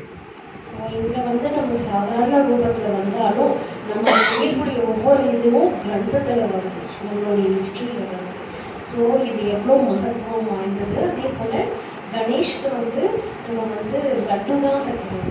லட்டுனுடைய அடையாளம் சங்கமிகத்துல ஒவ்வொரு பூந்திகள் நம்ம ஆத்மாக்கள் எல்லாம் சேர்ந்து இருக்கும்போது நல்லா வந்து கிருப்பா இருக்கும். அதுல இருந்து ஒரு பூந்தி வந்து விலகிடுச்சுன்னா எறும்பு வந்து தூக்கி போயிடும். அந்த மாதிரி நம்ம இந்த லட்டோட லட்டா சேர்ந்து இருக்கணும், அதுதான் சங்கமிகம். ஸோ இந்த ஒரு விஷயத்த நம்ம தெரிஞ்சுக்கணும் கண்டிப்பா. इसलिए हमें रोज संगठन में आना, मुरली सुनना। कई कहते हैं हमारा घर बहुत दूर है, रिक्शा करके जाना पड़ता है, अब घर में बैठेंगे तो रिक्शा का खर्चा तो बच जाएगा। आज पढ़ने के लिए बच्चे कितना समझो अन्ना नगर में कोई रहता है, लेकिन अगर स्कूल कोई अच्छा होता है तो कई दूसरे जगह पर जाकर को पढ़ता है, क्योंकि वो स्कूल अच्छा है, नंबर 1 है। तो आज वो एक जन्म की पढ़ाई है और यहाँ 21 जन्मों की पढ़ाई है। आज वो कितना बस करके जाते हैं, रिक्शा करके जाते हैं एक जन्म के लिए। तो आपने रिक्शा में कुछ खर्चा भी किया तो आज प्राप्ति कितनी आपको। इसलिए वो खर्चा करते हैं, रिक्शा में जाते हैं, वो कभी आप नहीं सोचो, बाबा अपने आप आपको देता रहेगा। इसलिए हमें रोज आकर के हम मुरली सुननी है। ஸோ என்ன ஒரு சொல்ல வராருன்னா, இப்போ வந்து தூரத்தில் இருக்கும், சென்டருக்கு வர முடியல, டாக்ஸி வந்து எவ்வளோ சார்ஜ் பண்ணிட்டு வர வேண்டியது இருக்குது. நீங்கள் பாருங்கள், ஒரு நல்ல ஸ்கூல் வந்து நம்ம இருக்கிற இடத்த விட ரொம்ப தொலைவில் இருக்குன்னா நீங்கள் போவீங்களா இல்லையா? அண்ணா நகருக்கு போகணும்னா யோசிச்சு பாருங்க, எவ்வளோ பே பண்ணிட்டு போவீங்க. அதுக்கு நீங்கள் பார்க்குறீங்களா? இல்லை நம்ம கேரியர் நல்லா இருக்கிறதுக்காக அந்த ஸ்கூல் தான் பெஸ்ட் செலவு பண்ணுறதுல வீண் இல்லைன்னு சொல்லுவாங்க. நம்ம படிக்கிறது எத்தனை பிறவியினுடைய பிராப்தி நமக்கு கிடைக்குது. அதனால இதுக்கெல்லாம் நீங்கள் பணம் பார்க்காதீங்க. एक मुरली की कीमत है लाखों करोड़। ஸோ ஒவ்வொரு முரளியோடைய வெர்ஷன்ஸ் வந்து லட்சக்கணக்கான கோடிக்கணக்கான வேல்யூபிளானது இந்த வெர்ஷன்ஸ். आप कहेंगे क्या यहाँ पैसा मिलता है हमको? ब्रह्मा कुमारी में आने टीचर कभी भी स्टूडेंट को पैसा नहीं देता, क्या देता है? ज्ञान देता है। जितना बच्चा रेगुलर आता है, पंक्चुअल आता है, रोज पढ़ता है, उतना उसको मार्क अच्छे मिलेंगे, और मार्क अच्छे मिलेंगे तो तो उसके बाद जॉब भी अच्छा मिलेगा, जॉब अच्छा मिलेगा तो पैसा भी मिलेगा। तो पैसा क्यों मिला? उसने पढ़ाई रेगुलर पंक्चुअल की। इसी तरह विनाश के अंतिम समय, विश्व परिवर्तन के समय परमात्मा ने विद्यालय खोला, और इस विद्यालय में जो रेगुलर आएगा, पंक्चुअल आएगा, अच्छी तरह पढ़ाई पढ़ेगा, उनको संस्कार बदलेंगे, व्यवहार बदलेंगे, सत्युग में जाएगा, उसका पद ऊंचा होगा, उसको सोने चांदी के महल होंगे, उसकी कितनी प्रॉपर्टी होगी। क्यों? संगम युग में रोज पढ़ाई पड़ी थी। इसलिए आज हमें ये पढ़ाई को मिस नहीं करना। जितना यहाँ करके पढ़ेंगे उतना आपको प्रॉपर्टी मिलती रहेगी। ஸோ இப்போ வந்து நம்ம படிக்கிறதே எதுக்காக? நம்ம சம்பாதிக்கிறதுக்காக. இங்கே படிக்கிறதுனால டீச்சர் வந்து ஞானம் தான் கொடுப்பாங்க, பைசாவாக கொடுப்பாங்க. ஆனால் அந்த நாலேஜில் நம்ம எவ்வளோ கெயின் பண்ணுறோம். ராஜ்யம் கிடைக்குது, எல்லா பிராப்திகளும் கிடைக்குது, அதுவும் அழியாத பிராப்தி. அதனால தான் இந்த வருஷம் வந்து ரொம்ப ரொம்ப வேல்யூபிள் ஆகுது. இதை நம்ம மிஸ் பண்ணக்கூடாது। और आपको YouTube को सुनने के लिए मना नहीं है, सुनो। बच्चे क्या करते हैं, स्कूल में जाते हैं, सारा दिन पढ़ के आते हैं, और ट्यूशन कब लगाते हैं? सवेरे या शाम, फ्री टाइम पर। इसी तरह आप यहाँ आओ, 1-1.5 घंटे की पढ़ाई पढ़ करके जाओ, और सारा दिन आप YouTube में भले सुनो, उसके लिए कोई मना नहीं है। लेकिन क्या वो ट्यूशन भी कौन सा लगते हैं? जो सब्जेक्ट कच्चा है उसी का लगाते हैं। इसी तरह आप YouTube में जो भी सामने है वो नहीं सुनो, पढ़ो, लेकिन जो मेरी कमजोरी है उसी की क्लासेस सुनना, भले वो भी सुनो, लेकिन यहाँ आकर के जाने के बाद। ஸோ ஒரே ஒரு நம்ம யூடியூப் கேட்கணும், நோ ப்ராப்ளம். ஸ்கூலில் நம்ம படிச்சுட்டு எப்போ ஃப்ரீ டைம் இருக்கோ அப்போ தான் நம்ம வந்து யூடியூபெல்லாம் கேட்கணும். எப்படி ஸ்கூலுக்கு நம்ம ஃபுல் டைம் போகணும், காலையில் டியூஷன் இருக்கும், இல்லைன்னா சாயங்காலம் டியூஷன் இருக்கும். ஸோ அப்படி தானே போய் படிப்பாங்க. அதே போல் நமக்கு எந்த சப்ஜெக்டில் வீக்காக இருக்கும் அதை வந்து நம்ம வந்து யூடியூப் மூலமாக நம்ம வந்து அதை கிளியர் பண்ணிக்கலாம்। और YouTube से भी बच करके रहो, एक सावधानी आपको दे रहा हूँ, क्योंकि YouTube में भी आज कई, मेरे में मम्मा आ गई, मेरे में बाबा आ गया, मेरे अंदर ये आ गया, कई ऐसे ग्रुप बने, क्योंकि वो क्या करते हैं, चटपटी चीजें डाल देते हैं, लोग देखते रहते हैं, व्यूअर्स बढ़ते हैं, उसको पैसा कमाई हो रहे हैं। इसीलिए YouTube में वही क्लासेस सुनो जो मधुबन में चलते हैं, या आपके जोन में जो सीनियर भाई मैंने सुनाते वही सुनो, किसी के भी और बातें नहीं सुनो। नहीं तो कई मुश्किल से भगवान मिला है, तेरे भक्ति का फल मिला है, कई भटक जाओगे, कई भटक रहे आजकल भी के भी। ஸோ இப்போ யூடியூப்பில் கூட கவனமாக ஜாக்கிரதையாக இருக்கணும். அஃபிஷியலாக எந்த மதங்கள்லேருந்து வர்றது, நம்ம ஜோனில் இருந்து எது அஃபிஷியலோ அதை தான் நம்ம பார்க்கணும். கண்டதில் மாட்டிக்கிட்டோம்னா அலைய வேண்டியது தான். அப்போ பிராப்தியிலேருந்து நம்ம வஞ்சிக்கப்படுவோம். அதனால அதுலேயும் நம்ம வந்து எச்சரிக்கையாக இருக்கணும், கவனமாக இருக்கணும்। इसलिए हमें रोज आकर के यहाँ पढ़ाई पढ़नी है, और जो ये 3 चीजें करता है, अमृत वाला अच्छी करता है, क्लास के पहले योग करता है, और साथ में मुरली अच्छी तरह सुनता है, वो अपनी स्वयं की उन्नति अपने आप, ये 3 चीजों से आत्मिक स्थिति बनती है। और जिन्होंने सवेरे सवेरे आत्मिक स्थिति बनाई, सारा दिन कोई अपमान करे, निंदा करे, ग्लानि करे, उसका कोई असर नहीं पड़ेगा। ஸோ நம்ம இந்த 3 விஷயத்தில் கவனம் வச்சாலே போதும்। அமிர்த் வேலா கிளாஸுக்கு முன்னாடி ஆஃப் அன் ஹவர், அப்புறம் மொழி நல்லா விதிபூர்வமாக கேட்கும்போது என்ன ஆகும்னா ஆட்டோமேட்டிக்லி நம்ம ஆத்மிக் ஸ்திதி வந்து பவர்ஃபுல் ஆகிடும்। அப்புறம் யார் என்ன சொன்னாலும் எது பண்ணாலும் நமக்கு பாதிப்பு ஏற்படாத நம்ம ஸ்திதி நல்ல உருவாக்கி செய்யலாம்। 2 मिनट हम तो ट्रैफिक कंट्रोल करने की ट्रैफिक कंट्रोल करना। तो बात चल रही थी, हम स्वयं की उन्नति करने के लिए ये कितना जरूरी है। ये 3 चीजें जो करेगा उसको किसी की भी दोष नहीं दिखाई पड़ेंगे, उसको कोई भी टेंशन नहीं आएगा, कोई भी विघ्न नहीं आएगा। विघ्न आएंगे लेकिन उसको विघ्न पता भी नहीं चलेंगे। ஸோ நம்ம செல்ஃப் ப்ரோக்ரஸுக்கு எவ்வளோ அவசியமானது இந்த 3 விஷயங்கள்। இப்போ இது நல்லா நம்ம பண்ணனா எந்த ஒரு விஷயமும் நம்மளை பாதிக்காது, எந்த சூழ்நிலைகளாகவே நமக்கு தெரியாது, மற்றவங்களுடைய குறைகளும் நமக்கு தெரிய வராது। 1-2 महिलाएं थी, एक महिला रहती थी 2 मंजिल पर ऊपर, दूसरी रहती थी नीचे की मंजिल पर। तो 2 मंजिल वाली महिला क्या करते हैं, रोज अपने घर की खिड़की से पड़ोसी के छत पर देखती है, तो छत पर वो कपड़े सुखाते हैं, उसके कपड़े देकर के पति को बुलाते हैं, कहते इसको कोई अक्ल नहीं, कितने गंदे कपड़े हैं, कितने मैले हैं, पता नहीं क्या साबुन लगाते हैं, क्या सब जाओ पूछ क्या हो। पति कुछ नहीं बोलता। वो दोनों की दिनचर्या थी, रोज पति को बुलाते दिखाते हैं, पति ऐसा ही बोलता है।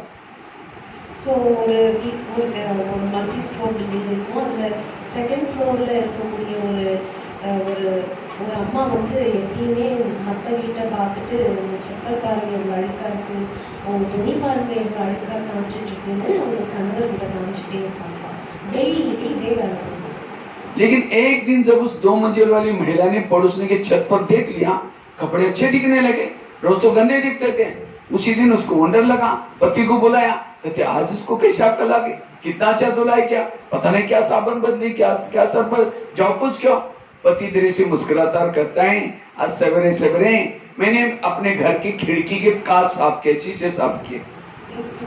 அவங்க வந்து மறுநாள் என்னைக்கோ ஒரு நாள் என்ன பண்ணுங்க, மறுபடியும் பார்க்கும்போது அவங்களுடைய துணியெல்லாம் ரொம்ப பளிச்சு பளிச்சுன்னு இருக்குதான். அப்போ அவங்களுடைய கணவனை திரும்ப போட்டு காமிச்சாங்களாம். அப்போ அவர் சொன்னாங்களா, பாருங்களேன் அவங்க துணி எவ்வளோ பளிச்சு பளிச்சுன்னு இருக்கு, போய் கேட்டுட்டு வாங்க என்ன சோப் போட்டாங்கன்னு. அப்போ அவர் கணவர் சொன்னாரா, நான் வந்து இந்த விண்டோவை நல்லா க்ளீன் பண்ணி வச்சுருக்கேன், அதான் பளிச்சு பளிச்சுன்னு சொல்லிட்டு ताली नहीं बजी, யாரும் கை தட்டவே இல்லை பாருங்க। कितनी गहरी बात है।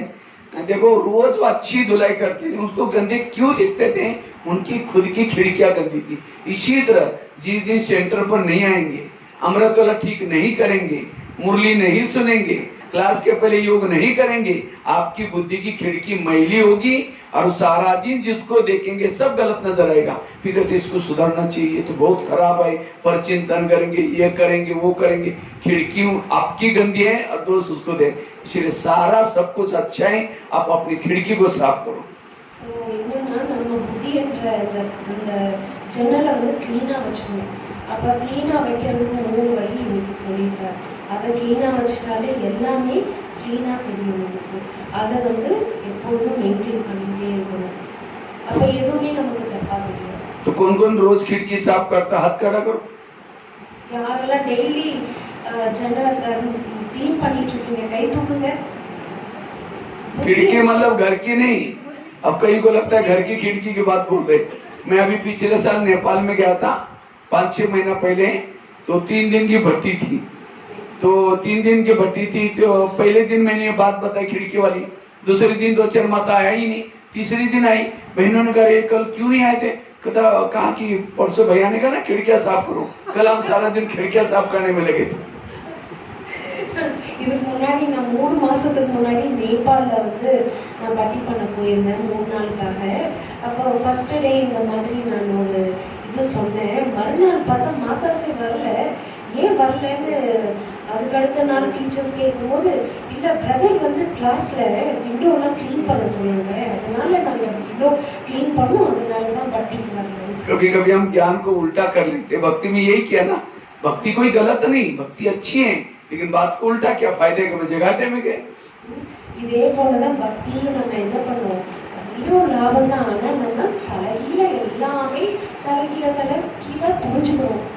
जैसे दिवाली में क्या करते हैं, एक तो फटाखे बजाते हैं, पहले तो सफाई करते हैं 8 दिन तक। सफाई करने के बाद क्या करते हैं, फिर दीपक जलाते हैं, पूरा बिल्डिंग के ऊपर लाइटिंग लगाते हैं, फिर मोमबत्ती भी लगाते हैं, फिर पटाखा बजाते हैं, किसी लिए लक्ष्मी आने के लिए। आई लक्ष्मी आई भी कैसी, लक्ष्मी आते हैं उल्लू के ऊपर, उल्लू को लाइट में दिखता ही नहीं है, पटाखा बजाएंगे तो घबरा करके कहीं और चला जाएगा। பாருங்க தீபாவளி கூட எப்படி செலிப்ரேட் பண்ணிட்டு இருக்கோங்க।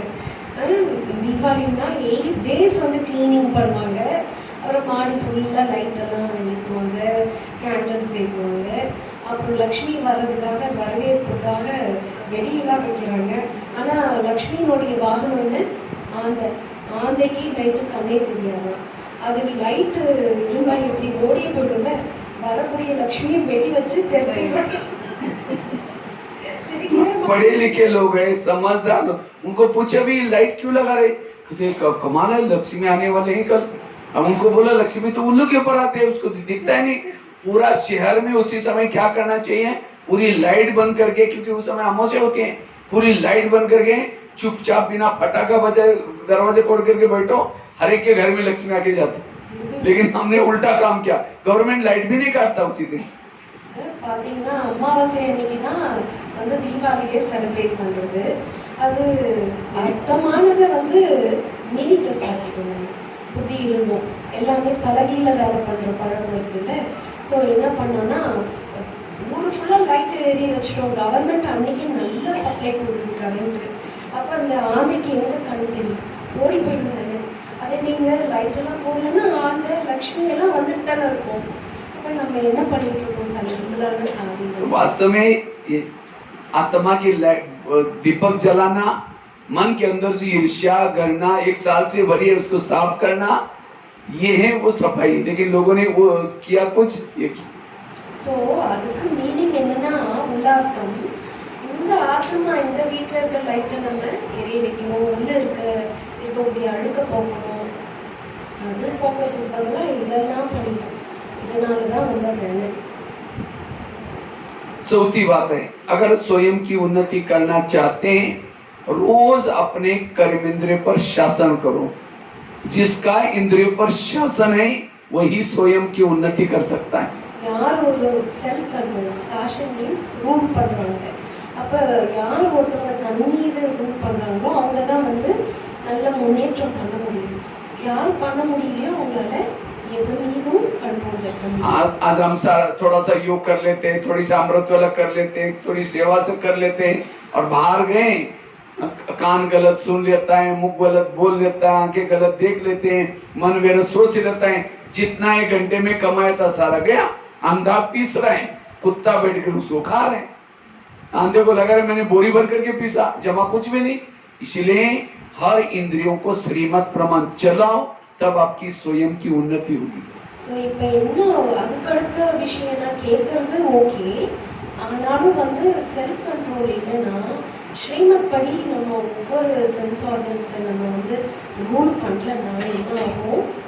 எப்படி ஒரு பொருளன் வந்து அரைச்சிக்கிட்டே இருப்பான், அரைச்சாலும் அரைக்கலன்றது சமமாயிடும். நம்ம 1 மணி நேரம் சம்பாதிக்கிற எல்லா செலவும் எல்லா சம்பாதனையும் இந்த கர்மேந்திரியங்கள் மூலமா நஷ்டமாயிடும். அதனால பாபா சொல்றாங்க, बाबा कहते बच्चे चैरिटी बिगिंस एट होम। तुम अपने घर को सुधारो। घर मतलब लौकिक घर वाले की बात नहीं। कई कहते मेरा पति को ज्ञान में चलता नहीं, मैंने चैरिटी में बिगिंस किया ही नहीं। वो घर की बात नहीं। घर ये है, इस शरीर के अंदर जो रहते हैं उस सबको ज्ञान में चलाओ। क्या आंखें ज्ञान में चलती हैं? अगर आंखें ज्ञान में चलती है, योग में बैठते समय बंद क्यों होती? मोबाइल में कोई गलत चीज है बंद नहीं होती, टक टक करके देखते हैं। अगर कान ज्ञान में चलता तो परचिंतन क्यों सुनता? और क्या हुआ? उठ के भी जा रहे, बैठो ना, चाय पानी पी के जाओ ना, क्या हुआ? इसलिए एक एक इंद्रियों को ज्ञान में चलाओ, इससे आपकी उन्नति होगी। So charity begins at home. அதனுடைய மீனிங் அக்யூரேட் மீனிங் அதாவது நமக்கு சொல்றாங்க. நம்ம வீட்டில் இருக்கிறவங்க எல்லாம் நாலேஜ் வரணும், அது வரணும் தான். பட் இந்த சோல் வந்து இந்த உடல்ல தானே இருக்கு. அப்ப இந்த வீட்டில் இருந்து தானே நம்ம வந்து சேரிட்டி பிகன்ஸ் ஆகும். அப்ப நம்ம கர்மேந்திரியங்கள்லாம் எப்படி சிஸ்டமேட்டிக்கா இருக்கணும் இல்லையா? இங்க தானே ஞானபூர்வமா பார்க்கணும், ஞானபூர்வமா கேட்கணும், ஞானபூர்வமா எல்லாத்தையும் நடத்தணும். இந்த சேரிட்டி இங்க இருந்து दूसरे शब्द में बाबा कहते हैं बच्चे स्वयं का परिवर्तन करो।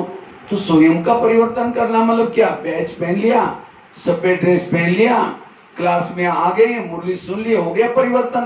स्वयं का परिवर्तन करना अर्थात हर इंद्रियों को श्रीमत प्रमाण चलाना, यह है स्व परिवर्तन। और जब ये परिवर्तन होगा तो विश्व अपने आप स्वयं परिवर्तन से विश्व परिवर्तन होगा। स्वयं மாற்றம்னா என்னன்னா ஸ்ரீமத் பிரமாணம் போகும். அப்பதான் வந்து கரெக்டான மாற்றம் வரும். அப்பதான் உலக மாற்றத்தை கொண்டு வர முடியும். ஸோ இதுக்கு बाबा சொல்ற மாதிரி நம்ம அட்டென்ஷன் வைக்கணும். और जिन्होंने हर इंद्रियों पर श्रीमत प्रमाण चलाया, स्वयं का परिवर्तन किया, विश्व अपने आप बदलेगा। सो நம்ம ஸ்ரீமத் படி நம்மளுடைய स्वराज्यம் பண்ணோம்னா கண்டிப்பா உலகம் மாற்றம் கண்டிப்பா அடையும். भविष्य में राजा बनने का उच्च पद प्राप्त करने का आधार है स्वयं के इंद्रियों पर शासन करना। सो ஸோ எதிர்காலத்துல நம்ம ராஜ்யம் பண்ணணும்னா இப்ப செல்ஃப் மீது நம்ம ரூல் பண்ணணும். அப்பதான் बाबा ने मुरली में कभी ये नहीं बोला कि जो मधुवन में रहते हैं वो राजा बनेंगे, जिन्होंने मम्मा पापा को देखा है वो राजा बनेंगे, जो बहुत सालों से ज्ञान में चलते हैं वो राजा बनेंगे, जो समर्पित है वो राजा बनेंगे। राजा बनने का आधार चाहे आप गृहस्थी में हैं, चाहे समर्पित है, चाहे मधुवन में रहते हैं, आपका इंद्रियों पर शासन कितना है। क्योंकि जिसका इंद्रियों पर शासन है उसका व्यवहार, उसके बोल सबको पसंद आएगी।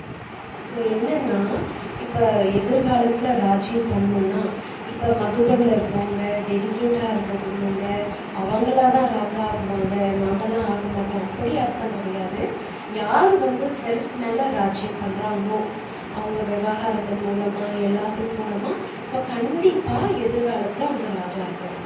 ஸோ எங்க இருந்தாலும் செல்ஃப் மேல கண்ட்ரோல் இருக்கும், அப்பதான் வந்து நம்ம ராஜா ஆகும். तो चेक करो आज तक के पुरुषार्थ अनुसार आप राजा बनेंगे, दासी बनेंगे, साहूकार बनेंगे, क्या बनेंगे। ஸோ நம்ம நாமளே செக் பண்ணணும், நம்ம ராஜா குவாலிட்டியில இருக்கோமா இல்லை பிரஜையா இல்லை சர்வெண்டா என்ன ரேஞ்சில் இருக்கும், அதை நம்மளே நாம தான் செக் பண்ணணும். कोई ज्ञान में चलता है, धन से सेवा नहीं करता, ज्ञान भी दूसरों को नहीं सुनाता, इंद्रियों के भी अधीन है, लेकिन ज्ञान में आता है, तो ऐसी आत्मा का भविष्य का भाग्य क्या पद होगा, दास दासी का। ஸோ சென்ட்ரலுக்கு வரவங்க ஞானத்தை மற்றவங்களுக்கும் சொல்றதில்ல, பாபாக்காக செய்ய வேண்டிய சேவையும் பண்றதில்ல, தன சேவையும் பண்றதில்ல, அந்த குவாலிட்டி சோர்ஸ் எல்லாம் வந்து தாசிகளா இருக்காங்க. दास दासी वो बनते हैं जो उदास रहते हैं। தாசிகள் யார் ஆகிறோம்னா எப்பொழுதும் உதாசமா சேடா இருக்க முடியும். और उदास वो होता है जो इंद्रियों का दास है। யார் வந்து உதாசனமா சேடா இருக்காங்கன்னா அவங்க கர்மேந்திரியங்களுக்கு சர்வெண்ட் ஆயிடுறாங்க. जो किसी का श्रृंगार नहीं करते वो श्रृंगार करने वाली बनती। யார் மற்றவங்களுக்கு ஞானத்தை கொடுத்து அலங்காரம் பண்ணியோ அவங்க சர்வெண்ட் ஆயிட்டு மற்றவங்களுக்கு அலங்காரம் பண்ணிட்டு இருப்பாங்க. சத்தியத்துல बाबा कितना करते हैं, बच्चे मंदिर में जाओ सेवा करो, हम सुन लेते हैं। मुरली सुनने के मुरली के टोटल एक एक श्रीमत के मार्क, ये टोटल सारा दिन का 100 मार्क होते हैं। अमृतवेला 10 20, अमृतवेला ज्यादा मार्क है, अमृतवेला 20, उसके बाद मुरली के 10, उसके बाद क्लास के पहले का 10, उसके बाद भोजन शुद्ध का 10, पवित्रता का 10, ऐसे करके टोटल समझो आपने मुरली सुन ली, तो मुरली सुन ली तो मुरली की केवल आपको कितना मार्क है, एक ही मिल जाता है। सुनने की 1 मार्क है, क्लास के पहले आधा करने मार्क, आधा योग करने से उसके 3 मार्क है, और मुरली प्रमाण सारा दिन चले धारण किया उसके 7 मार्क है। ஸோ இப்போ மார்க்ஸ் எப்படின்னா 100 மார்க்ஸ் ஒரு நாளைக்கு, 100 வேலா 20, அப்புறம் முரளி கிளாஸ் 10, அது போல சுத்த போஜன் பவித்ரதா அது மாதிரி 10 மார்க்ஸ். இப்போ ஒரு உதாரணத்துக்கு நம்ம முரளி கேட்குறோம் 1 மார்க், அது வந்து அதுக்கு முன்னாடி நம்ம கேட்கறது யோகா பண்ணுறது 3 மார்க்ஸ், 7 மார்க்ஸ் வந்து ஃபுல் டே முரளி பிரகாரம் நம்ம நடந்தா 7 மார்க்ஸ் வரும். அது போல भाईजी நமக்கு சொல்றாரு. तो देखो कितना मार्क मिलते हैं आपको, और हम तो मुरली सुन ली लेकिन धारण किया नहीं, तो एक ही मार्क मिला और हम उसको 10 दे देते हैं। इतनी गहराई है ज्ञान की। அதனால வந்து முரளி கேட்கிறோம் ஓகே, ஆனா ஃபுல் மார்க்ஸ் எடுக்கணும் இல்லையா, அதுல கவனம் இருக்கணும் இல்லையா, ஸோ அது மேல நம்ம கவனம் இருக்கணும். तो इसीलिए अच्छा समझो कोई ज्ञान में चलता है, धन सेवा में लगाता है, ज्ञान भी दूसरों को सुनाता है, लेकिन इंद्रियों के अधीन है, वो भविष्य में साहूकार बनेगा, राजा नहीं बनेगा। ஸோ இப்போ ஒரு சிலர் வந்து சென்டர்ல ஞானமும் மற்றவங்களுக்கு கொடுக்குறாங்க, பணத்தாலையும் சேவை பண்றாங்க, அந்த மாதிரி கேட்டகரிலாம் எப்படி இருப்பாங்கன்னா சத்தியுகத்துல வந்து ராஜா ஆக மாட்டாங்க, பட் வெல்தி ரிச்சஸ்ட் ஆகலாம் அவ்வளோதான். अच्छा कोई ज्ञान में चलता है, धन से सेवा नहीं करता, ज्ञान भी दूसरों का नहीं सुनाता, लेकिन इतना अमृत वाला उठता है, इतना गुप्त पुरुषार्थ कर रहे हैं, इंद्रियों पर शासन किए, तो क्या बनेगा, राजा तो बनेगा लेकिन कंगाल राजा बनेगा। இப்ப வெரைட்டி பாருங்க, நாலேஜ்ல இருக்காங்க, பாபா வீட்டுக்கு எதுவும் செய்ய மாட்டாங்க, சேவையும் பண்ண மாட்டாங்க, அவங்க வந்து அமிர்தவேலா மிஸ் பண்ண மாட்டாங்க, ஒளி மிஸ் பண்ண மாட்டாங்க, அவங்க ராஜா கண்டிப்பா ஆவாங்க. எப்படி செல்ஃப் கண்ட்ரோலும் இருக்கும் அவங்களுக்கு. பட் அவங்க கங்கால் ராஜா அப்படின்னா ஏழையான ராஜா கிடையாது. धन से सेवा नहीं की। ஏன்னா செல்வத்தால சேவை பண்ணவே. कोई ज्ञान में चलता है, धन से सेवा करता है, ज्ञान दूसरे को सुनाता है, इंद्रिय प्रशासन, वो है संपन्न राजा। तो चेक करो आप अभी कौन से ट्रैक में हैं? दासी वाले ट्रैक में हो, साहूकार वाले ट्रैक में हो, कंगाल राजे के ट्रैक में हो, अभी भी आप मुकड़ा देख ले प्राणी। ஸோ ஒரு பாட்டு இருக்கு ஹிந்தியில, முக்கடா தேக்கலே பிராணின்னு. அப்படின்னா மன்னன் கண்ணன் வந்து இந்த கண்ணாடியில பாருங்க, ஞானம் என்ற கண்ணாடி. நம்ம எந்த ட்ராக்ல டிராவல் பண்ணிட்டு இருக்கோம்? ராஜாக்கெல்லாம் ராஜா ஆகிற ட்ராக்கா, இல்லை கங்கால் ராஜா ஆகக்கூடிய ட்ராக்கா, இல்லைன்னா ரிச்சஸ்ட் அந்த ஃபேமிலியில் வரக்கூடிய ட்ராக்ல இருக்கோம்? நாம தான் நம்ம கண்ணாடியில பார்த்து தெரிஞ்சுக்கணும். इसलिए राजा बनने को सब कुछ चांस है, आप भी बन सकते हैं। कई माता कहते मेरे बच्चे मानते ही नहीं है, पति मानता ही नहीं। क्यों नहीं मानता?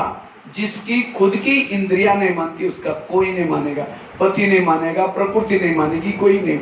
देवता बनना है, इंद्रिय पर शासन चाहिए। ஸோ வீட்டில் யாரும் என்னை வந்து விட மாட்டேங்கிறாங்க, என்னை கேட்கறதில்ல, நான் என்ன பண்ணுறேன், ஏன் கேட்க மாட்டாங்க? செல்ஃப் கண்ட்ரோல் இருந்தாலே, இந்திரியங்கள் மேல ரூலிங் பவர் இருந்தாலே எல்லாமே கேட்பாங்க. அப்ப தேவதை அவங்க தானே ஆக முடியும். ब्रह्मा बाबा ने नारायण बनने के लिए और कुछ नहीं किया। बाबा रोज अपने इंद्रियों का दरबार लगाते थे। बाबा की एक डायरी मिली थी और उस डायरी में रोज बाबा क्या करते थे, कचेरी लिखते थे। कान ने क्या गलत सुना, मुख ने क्या क्या किया, मन को क्या क्या किया, फिर सजा भी देते थे। लेकिन आज हमारा इसके तरफ ध्यान नहीं है। अंधेरी नगरी, चौपट राजा, टकेचरबाजी, टकेचर खाजा। मना जितना भी चाहिए ले लो, जो भी लूटो, ऐसा। இப்ப வந்து என்ன கதைன்னா, பிரம்மா பாபா வந்து அடிக்கடிக்கு என்ன பண்ணுவாருன்னா, அவர் தேவதையாகிறதுக்கு முயற்சி பண்ணுவார். டெய்லி அவர் கச்சேரி போட்டார்.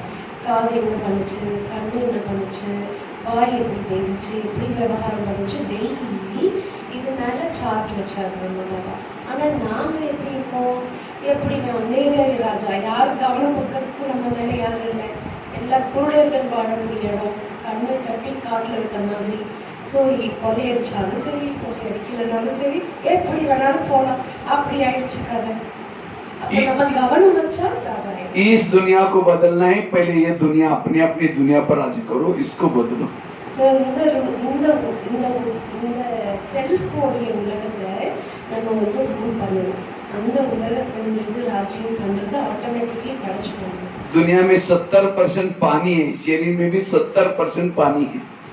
உலகத்திலேயே 80% வந்து 75% வந்து தண்ணி. அதே உலகம் தான் இந்த உடல்லையும் இருக்கு. दुनिया में 3 लोग है, शरीर में भी 3 लोग है, ये आत्मा लोग यहाँ।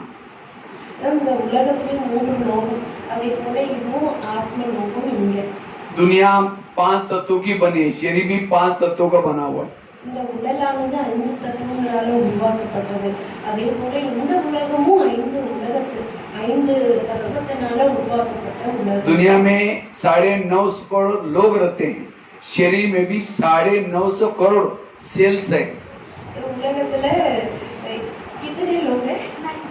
950 करोड़। சரி, அத்தனை பேர் இருக்காங்க. உலகத்திலையும் 9 கோடிக்கு மேல இருக்காங்க.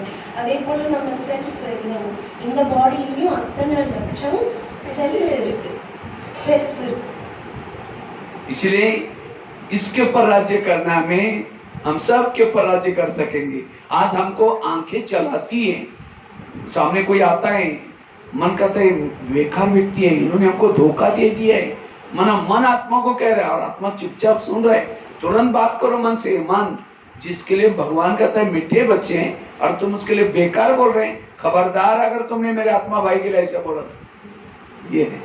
ஸோ இப்போ என்னன்னா, இப்போ ஃபார் எக்ஸாம்பிள், இப்போ நம்ம வந்து பாபா நமக்கு சொல்றாரு இல்லையா, எல்லாரையும் நல்ல இதுவாக பார்க்கணும்னு சொல்றாரு.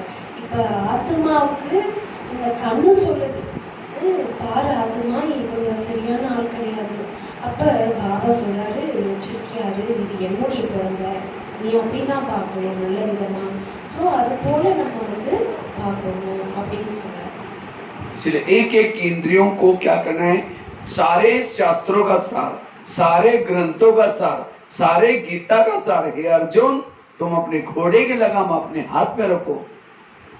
ஸோ அர்ஜுனுக்கு என்ன சொல்லி கொடுத்தாரு பகவான், எல்லா சாஸ்திரத்தினுடைய சாரமே என்ன, உன்னுடைய அந்த குதிரையினுடைய கடிவாளம் உன் கையில வச்சுக்கணும். सारे मुरलियों का सार, हर इंद्रियों को वश में रखो.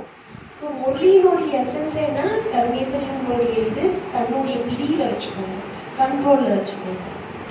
अगर सारी इंद्रियां आपके वश में हैं तो आपका ज्ञान भी ठीक है, योग भी ठीक है, धारणा भी ठीक है, सब कुछ ठीक है. अगर इंद्रिया वो आपको ये करते हैं, क्योंकि इंद्रियां जिसके वश में नहीं वो विकारों के वश में है. ஸோ நம்ம சென்ஸ் ஆர்கன்ஸ் நம்ம கண்ட்ரோல்ல இல்லைன்னா அப்ப விகாரங்களுக்கு தான் நம்ம அடிமையா இருப்போம். இதுதான் வந்து கிளியர் கட்டான ஆன்சர். नौका पानी के ऊपर से जाएगी, पार कराएगी, नौका के अंदर पानी आएगा तो डुबा देगी. ஸோ இப்போ ஒரு போட்டு போயிட்டே இருக்கு, அது வந்து போய் அந்த போட் வந்து கரை சேரும். ஆனா அதே போட்டுக்குள்ள தண்ணி வந்துருச்சுன்னா கரை சேரவே முடியாது. அதனால இது வந்து கவனம் வைக்கணும். जो इंद्रियों को चलाता है जीवन में सफल हो जाता है, जिनको इंद्रियां चलाते हैं वो डूब जाता है. இதுக்கு அர்த்தம் என்னன்னா, யார் வந்து இந்திரியங்கள் மீது கவனம் கொடுத்து நடத்துறாங்களோ அவங்க கரை சேர்ந்துருவாங்க. யார் வந்து இந்திரியங்களுக்கு அடிமையாயிடுறாங்களோ, அது போன போக்குல போறாங்களோ அவங்க கண்டிப்பா முழுகிடுவாங்க.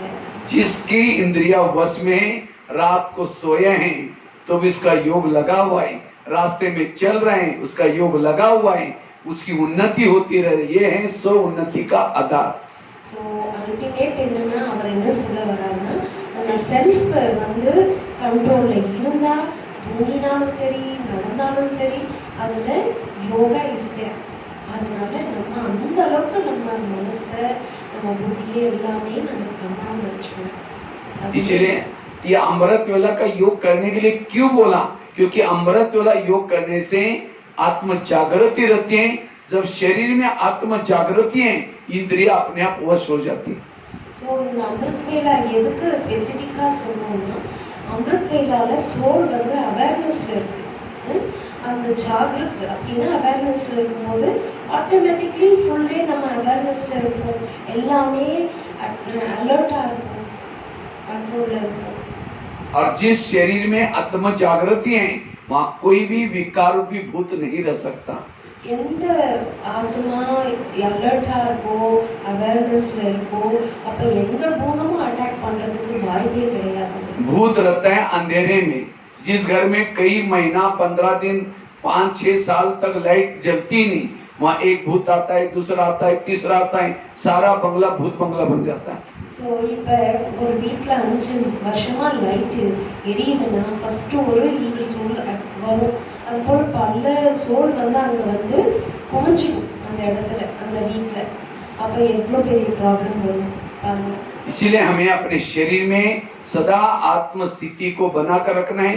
और इसका आधार बताया, अगर अमृत वाला योग करते हैं, क्लास के पहले योग करते हैं, मुरली सुनते हैं, तो हमारी सारा दिन भ्रुकुटी में आत्मा की स्थिति जागृत रहती है और सारा दिन हमें कोई भी विकार रूपी भूत नहीं आएंगे, हमारी उन्नति होती रहेगी।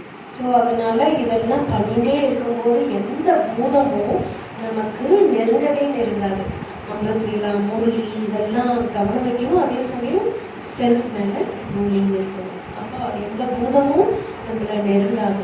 रात को सोते समय हर इंद्रियों का चार्ट ठीक करो, चेक करो, पूछो कि कान तुम्हारा चार्ट कैसा रहा, आंखों को पूछो तुमने सारा दिन क्या क्या गलत देखा, कान को पूछो, मुख को पूछो, एक एक इंद्रिया अगर कोई भी गलत किया उसको सजा दो। ஸோ நம்ம சார்ட் எது மேல வைக்கணும், நம்ம கண்ணுக்கு காதுக்கு மூக்கு எல்லாத்துக்குமே நம்ம சார்ட் வச்சு நம்ம வந்து மார்க்ஸ் போடணும், அப்போ நம்ம அது மேல கவனம் கொடுக்கணும் அந்த சார்ட் மேல। अगर कान ने परचिंतन किए हैं उसको सजा दो। सजा मतलब कोई कैंची लेकर के काट करके नहीं फेंको। இப்போ இப்ப காது வந்து சப்போஸ் இப்ப வந்து பரிச்சந்தன் கேட்டுருக்கோம், அதுக்காக கத்திரிக்கோள் எடுத்து வெட்டி போட்டுறாதீங்க. அந்த அந்த மாதிரி பண்ணக்கூடாது. कान की सजाएं दोबारा उसको मुरली सुनाना. அப்ப அதனுடைய பனிஷ்மெண்ட் என்ன? இன்னொரு ஒரு முறை கேளு. फिर मुख को पूछो तुम्हारा कैसा रहा चार्ट. अगर मुख ने किसी का परिचिंतन किया है, विरुद्ध बोला है, उसको सजा दो. दूसरे दिन उसका मौन. ஸோ இப்ப நம்ம வந்து யாரை பத்தியாச்சும் பேசிட்டோம்னா வாய்க்கு என்ன தண்டனை கொடுக்கணும்னா அடுத்த நாள் अंतर्मुक्तावस्था मोबाइल उठाना. और जिसका हर इंद्रियों पर शासन है, जैसे राजा क्या करते हैं, राजा जिस शहर में रहता है सब लोग उसका कहना मानते हैं. राजा के खिलाफ कोई जाता है, राजा उसको फांसी देता है. तो हमारा शहर ये शरीर है, इसमें अंदर रहते हैं, सब आपका कहना मानना चाहिए, तब आप राजा क्वालिटी की बन जाएंगे. ராஜானா எல்லாரும் அவர் கட்டளையிட்டால் அதுபடி நடக்கும், இல்லைன்னா அவங்களுக்கு பனிஷ்மெண்ட். இந்த இந்த உடலானது, இந்த ராஜ்யமானது ஒரு சிட்டி போல. இந்த இந்த சிட்டியில எதுனா தவறு நடந்ததுன்னா ராஜா என்ன பண்ணுவார்? பனிஷ்மெண்ட் கொடுப்பார். दूसरी राजा की निशानी होती है, राजा दानी होता है. राजा के घर से कोई खाली नहीं जाता. ராஜா என்றாலே என்னன்னா இன்னொரு அடையாளம், அவங்க எப்பொழுதும் கொடுத்துக்கிட்டே இருப்பாங்க. யாரெல்லாம் ராஜா கிட்ட போறாங்களோ வெறும் கையால வர மாட்டாங்க, நிரம்பிய கையால தான் வருவாங்க. तो आप लोग इतना दान करते हैं. दान मतलब मनसा वाचा कर्मना तन मन हर प्रकार से हमें क्या करना है. अब बाजू में कोई घंटी बजा रहे, देवी मुझे दर्शन दो, लेकिन देवी एक शब्द भी कभी नहीं सुना है उसको. कंजूस है. आप वो नहीं सुनती तो इतना तो बोल सकते, बाबा इस सामने वाली आत्मा कितनी आपकी भक्ति कर रहे हैं, बाबा आपको सुनाई नहीं पड़ता, बाबा उसको रहन करना, बाबा उसको शक्ति देना, बस इतने शब्द तो छोड़ो, उसका असर पड़ेगा उसके. ஸோ இப்போ ஒரு அழகான விஷயம் என்ன சொல்றாருன்னா, ராஜானா தானம் கொடுத்துக்கிட்டே இருப்பார், எல்லாம் நிறைஞ்சவங்களா போவாங்க. இப்போ நம்ம இந்த கர்மேந்திரியங்கள் மூலமா நம்ம என்ன பண்ணணும்? எல்லாருக்கும் தானம் பண்ணணும், மனசால உடலால எல்லாத்துனால. இப்போ சப்போஸ் ஒருத்தவங்க மணி அடிச்சுருக்காங்க கோயில்ல, அவங்களுக்கு நீங்க போய் சொன்னா ஏற்றுக்க மாட்டாங்க. ஆனால் நீங்க மனசால பாபா கிட்ட சொல்றாங்க, பாபா இந்த ஆத்மா உங்க குழந்தை ஆயிடும், அட்லீஸ்ட் அதாச்சும் நீங்க பண்ணலாம்ல மனசால. यहाँ से मदुरई जा रहे ट्रेन से, कई रिश्तेदारी के वहाँ बाजू में कोई बैठा, एक शब्द भी नहीं सुना है उसको, ज्ञान कंजूस है. इसलिए जो दान करता वो देवता बनता है, जो दान नहीं करता वो देवता नहीं बनता. யார் ஒருத்தவங்க தானம் பண்றாங்களோ அவங்க தான் தெய்வதை ஆக முடியும். இப்போ நீங்க டிராவல் பண்றீங்க, பக்கத்துல இருக்கவங்களுக்கு நீங்க ஏதாவது ரூபத்துல அவங்களுக்கு பிடிக்குதோ பிடிக்கலையோ ஏதோ ஒரு விதத்துல அவங்களுக்கு இந்த ஞானத்தை கொடுங்க, தானம் பண்ணுங்க. कई को क्या लगता है ब्रह्मा कुमारी में आएंगे हम सब मिलने वाला है सत्यों का, ये हमारी गलत फहमी. अगर यहाँ आने के बाद यहाँ कुछ किया ही नहीं तो मिलेगा कुछ भी नहीं. இப்போ எல்லாருடைய மனசுல என்ன ரெஜிஸ்டர் ஆயிருக்கு, இங்க வந்துட்டோம்னா சென்டருக்கு ஒரு முறை நாலேஜ் கேட்டா எல்லாம் சத்தியத்துக்கு வந்துடுவாங்க. அப்படிலாம் கிடையாது. நீங்க தானமே பண்ணலன்னா எங்க போய் ராஜா ஆக முடியும்? जो करेंगे वही चीज आपको मिलेगी. अगर नहीं करेंगे, अगर आपका शरीर तंदुरुस्त चाहिए 84 जन्म का, तो आपको तन से यहाँ सेवा करनी पड़ेगी. कभी आओ सेंटर में पोछा लगा दो, झाड़ू लगा दो, कुछ ना कुछ करो. यहाँ से कभी रिट्रीट सेंटर पर भी जाकर के आधी महीना सेवा करके आओ. जो तन सेवा में लगाता है उसका ही 84 जन्म तक तन तंदुरुस्त होगा. ஸோ இப்போ சென்டருக்கு வரோம், நம்ம இந்த உடலை பயன்படுத்துங்க, ஏதோ ஒரு ரீதியில் பயன்படுத்தும் போது ஏதோ ஒரு சேவையில் நீங்கள் ஸ்கூல சேவை பண்ணுங்க, ரிட்ரீட் சென்டரில் போய் மாதத்துக்கு ஒரு முறை போயிட்டு மாதம் ஃபுல்லாக இருந்து சேவை பண்ணுங்க. 63 பேர் என்ன சொல்றாங்க, 84 84 பர்த் வந்து நமக்கு நோயே வராது அப்படின்னு சொல்லி. समझो आपके पास गाड़ी है, कई बार सेवाओं में जरूरत पड़ते हैं. अगर कभी गाड़ी सेवा में लगाते हैं, हर जन्म में आपको गाड़ी की कोई कमी नहीं पड़ेगी. पुष्पक विमान मिलते रहेंगे. फिर उसके बाद जो हर जन्म में आप भरपूर रहेंगे. इससे जो चीज बाबा के सेवा में लगाते वो चीज हमको मिलती है. வந்து யார்கிட்ட என்ன இருக்கோ அதை பயன்படுத்தும் போது பாபா அது மூலமா கொடுப்பார். இப்போ சப்போஸ் உங்ககிட்ட வண்டி இருக்குன்னா அது சேவைக்கு யூஸ் பண்ணும்போது உங்களுக்கு புஷ்ப விமானம்லாம் உங்களுக்கு கிடைச்சிட்டே இருக்கும் உங்களுக்கு. ஸோ அது போல ஒன்றும் பயன்படுத்த. समझो आपका बड़ा सा घर है और उसी एरिया में बाबा की सेवा नहीं है, तो कभी बहनों को बुला करके 7 दिन का कोर्स करा करके आसपास एक 4-5 भी आत्माएं अगर ज्ञान में चलती हैं, कितना बड़ा भाग्य मिलेगा। इसीलिए जो घर सेवा में लगाता है उसको कोई भी जन्म में मकानों से कोई कमी नहीं पड़ेगी। யார் தன் வீட்டை பயன்படுத்துறாங்களோ பாபா சேவைக்கு, அந்த ஏரியாவில் சென்டரில் கீதா பாஷாவில் அவங்க வீடு கொடுக்கும்போது அங்கேருந்து சில ஆத்மாக்கள் வர்றதுனால எவ்வளோ சௌபாகியம் இல்லையா? அதுபோல் அவங்களுக்கு என்றைக்குமே வந்து எந்த பிறவியிலையும் அவங்களுக்கு வீடு இல்லாமல் இருக்காது. அவங்களுக்கு கண்டிப்பாக எல்லா பிறவியிலையும் வீடும் கண்டிப்பாக இருக்கும். एक बहू थी, वो शादी से पहले बहुत दान करते, लेकिन शादी होने के बाद दान पुण्य नहीं करती। उसकी शादी शेठ जी के घर में हुई। उनका शहर में बहुत अच्छा मकान था, वो थे शेठ जी लेकिन थे कंजूस, कभी दान पुण्य नहीं करते। एक दिन वो शेठ जी, पत्नी, सास ससुर सारे घर के बाहर बैठे थे। इतने में भिखारी आया, सन्यासी आया, मुझे भिक्षा चाहिए। तो बहू क्या बोलते, मैं बासी खाती हूँ और भूखी सोती, तुमको कहाँ से दो। ஸோ அந்த ஒரு பெண் வந்து கல்யாணம் ஆகிறதுக்கு முன்னாடி நிறைய வந்து தானம் பண்ணிட்டு இருந்தாங்களாம். அவங்க எப்போ கல்யாணம் பண்ணிட்டு போனாங்க, மார்வாடி வீட்டில் போய் செட்டில் ஆகிட்டாங்க. அங்கே பண்ணவே முடியாது, அந்த மாதிரி ஒரு சூழ்நிலையா. அவங்க வீட்டில் திண்ணையில் உட்காந்துட்டு இருக்கும்போது ஒரு சன்னியாசி வந்தாங்களாம். அவர் வந்து எனக்கு ஏதாவது கொடுங்கன்னும் போது அந்த மருமகள் சொன்னாங்க, நானே ஊசி போடுறதை சாப்பிட்டுட்டு இருக்கேன், முந்தானேத்து நேத்தின்னு நான் என்னத்தை உனக்கு கொடுக்கறதுன்னு சொன்னாங்களாம். तो सास को तो गुस्सा आया, अरे हम इस शहर में इतने बड़े लोग आए, अब ये मेरा नाम बदनाम कर रहे हैं। लेकिन सन्यासी ऐसा, इसीलिए गुस्सा उसने कंट्रोल में किया। फिर दोबारा वो सन्यासी कहता है थोड़ा भिक्षा दो, तो बहू भी दोबारा कहते हैं सुना नहीं तुमने, मैं खुद बासी खाती और भूखी सोती, तुमको कहाँ से दो। सन्यासी चला गया, सास उठी, बहू को 2 थप्पड़ लगा दी। कहते तुमने मेरा नाम बदनाम किया, तब कब तुमने बासी खाया, कब भूखा सोया। ஸோ அந்த மருமகள் வந்து அந்த சன்னியாசிக்கு அந்த மாதிரி சொல்லும் போது அந்த அந்த மாமியார் வந்து என்ன இப்படி சொல்ற, இந்த இந்த சிட்டிலே இந்த இந்த இந்த டவுன்லேயே நம்ம தான் ரிச்சஸ்ட்டு, நீ இந்த மாதிரி சொல்லலாமா அப்படின்னு ஒரு மிரட்டுறாங்களாம். மறுநாள் மறுபடியும் அந்த சன்னியாசி அந்த வீட்டுக்கு வராராம், பிக்ஷா கொடுங்கன்னு. அப்போ சொன்னனே உனக்கு புரியுது இல்லையா, நான் தான் சொல்றேனே பழசு நான் சாப்பிட்றேன், தூங்க கூட முடியல, நீ என்கிட்ட வந்து பிக்ஷா கொடுன்ற. அந்த மாமியார் என்ன பண்ணாங்க, ஓடி ஒரு அரவிட்டாங்க. तब बहुत धीरे से कहते हैं आज मेरी शादी शेठ जी के घर में हुई है, संपन्न घर में हुई है, ये मैंने पिछले जन्म में कोई पुण्य किया था, अच्छा कर्म किया था, उसका फल है। तो मैं अभी जो खा रहे पिछले जन्म का खा रहे, इसलिए मैंने कहा मैं बासी खाती हूँ। ஸோ அந்த மருமகள் வந்து சொன்னாலாமா, இந்த மாதிரி இதுக்கு முன்னாடி நல்ல கர்மா செய்ததுனால சேட்டுடைய வீட்டில் வந்து நான் இருக்கிறேன், அதான் நான் பழசு சாப்பிட்டுட்டு இருக்கேன் அப்படின்னு சொன்னாங்களாம். போன பிறகு இது பலன் எடுக்கிறது என்னது பழசுக்கு சமதானே அப்படின்னு அந்த மருமகள் சொல்றாங்களா. புரியுதா உங்களுக்கு எல்லாருக்கும்? ओके। फिर कहा कि अच्छा ये बासी कब भूखी कब सोई है तुम? कहते मैं रोज भूखी सोती हूँ। आज अगले जन्म के लिए मुझे कुछ करने नहीं दे रहे, तो अगला जन्म मेरे को कुछ नहीं होगा, इसलिए मैंने कहा भूखी सोती हूँ। तब उसके सास में समझ आया, ठीक है जो घोड़े के लिए जो चने पीसा उसको दिया करो, उसको लगता अक्कल तो हो गई। ஸோ அப்போ வந்து சரி நீ இப்படி சொன்ன, அப்புறம் ஏன் நீ இப்படி சொன்ன நான் பட்னியாக தூங்குறேன்னு? ஆமாம், நான் கல்யாணம் ஆன முன்னாடி நான் யாருக்குமே தானம் பண்ணலை.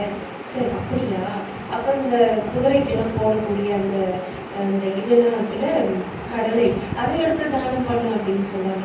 அட்லீஸ்ட் இந்த லெவலாச்சும் ரீச் ஆகிருக்காங்க அப்படின்னு சொல்கிறாங்க. ये कहानी हमारी अपनी है ना, तो चेक करो आप कहीं बासी खा करके भूखा तो नहीं।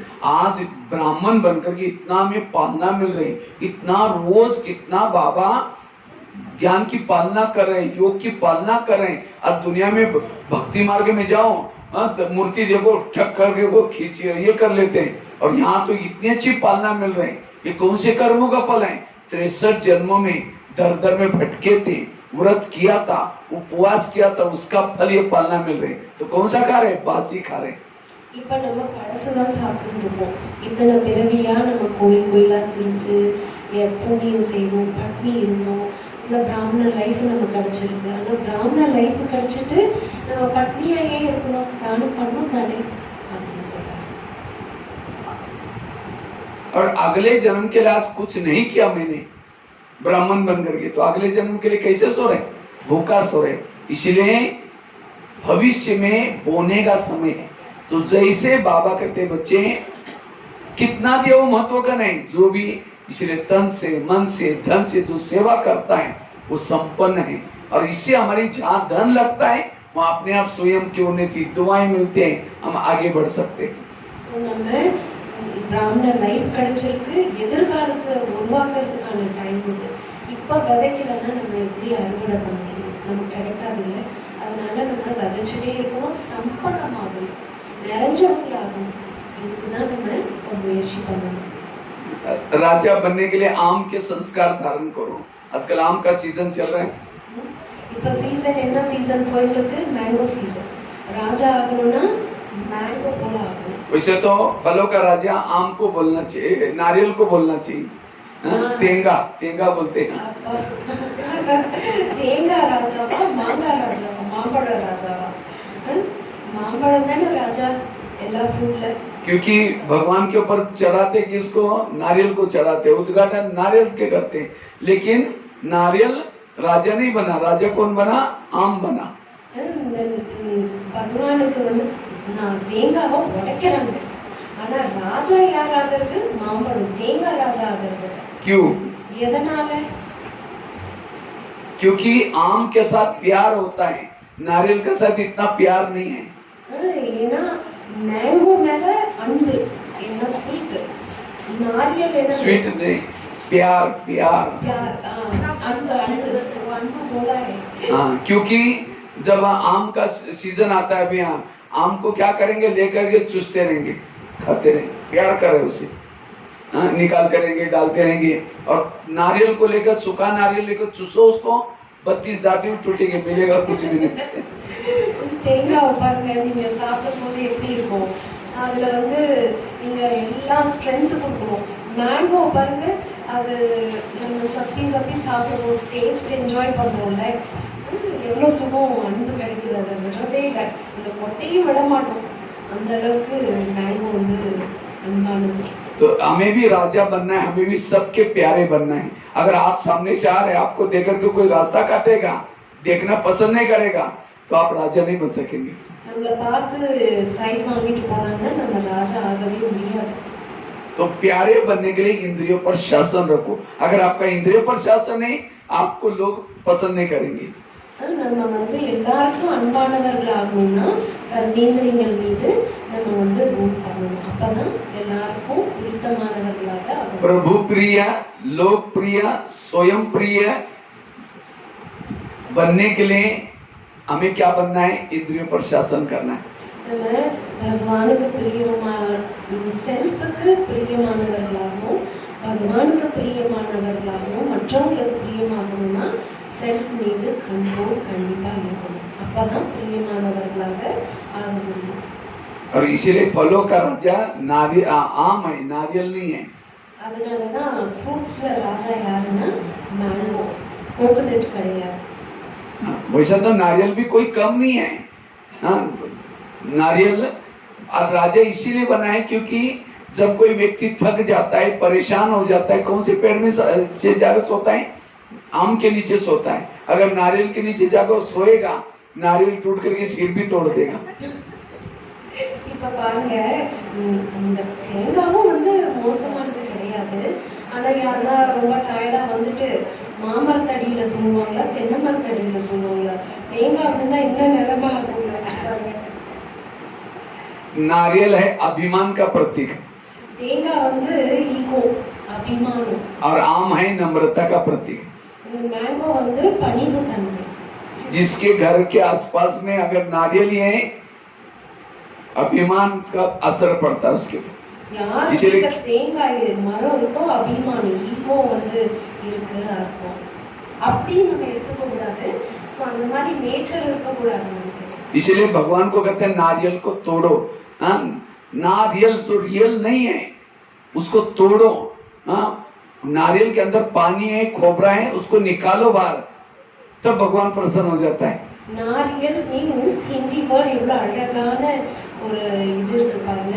ना मीन्स नो, ரியலே கிடையாது. No real Nariyal.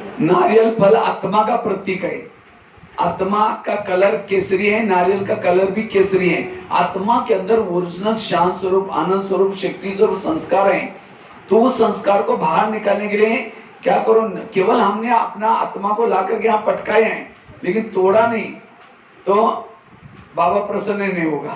இப்ப என்ன கருத்து சொல்ல வர்றாருன்னா, ஈகோவை போக்கணும். அப்ப கோகுலேட்னாலே சோலுடைய அடையாளம் தான். அந்த ஈகோவை உடைக்கலன்னா இங்கதானே உடைக்க முடியும். நான் சொன்னா அப்பதான் நமக்கு ஈகோ வருது, கிளாஷ் ஆகுது, அது இங்கதானே உடையும்.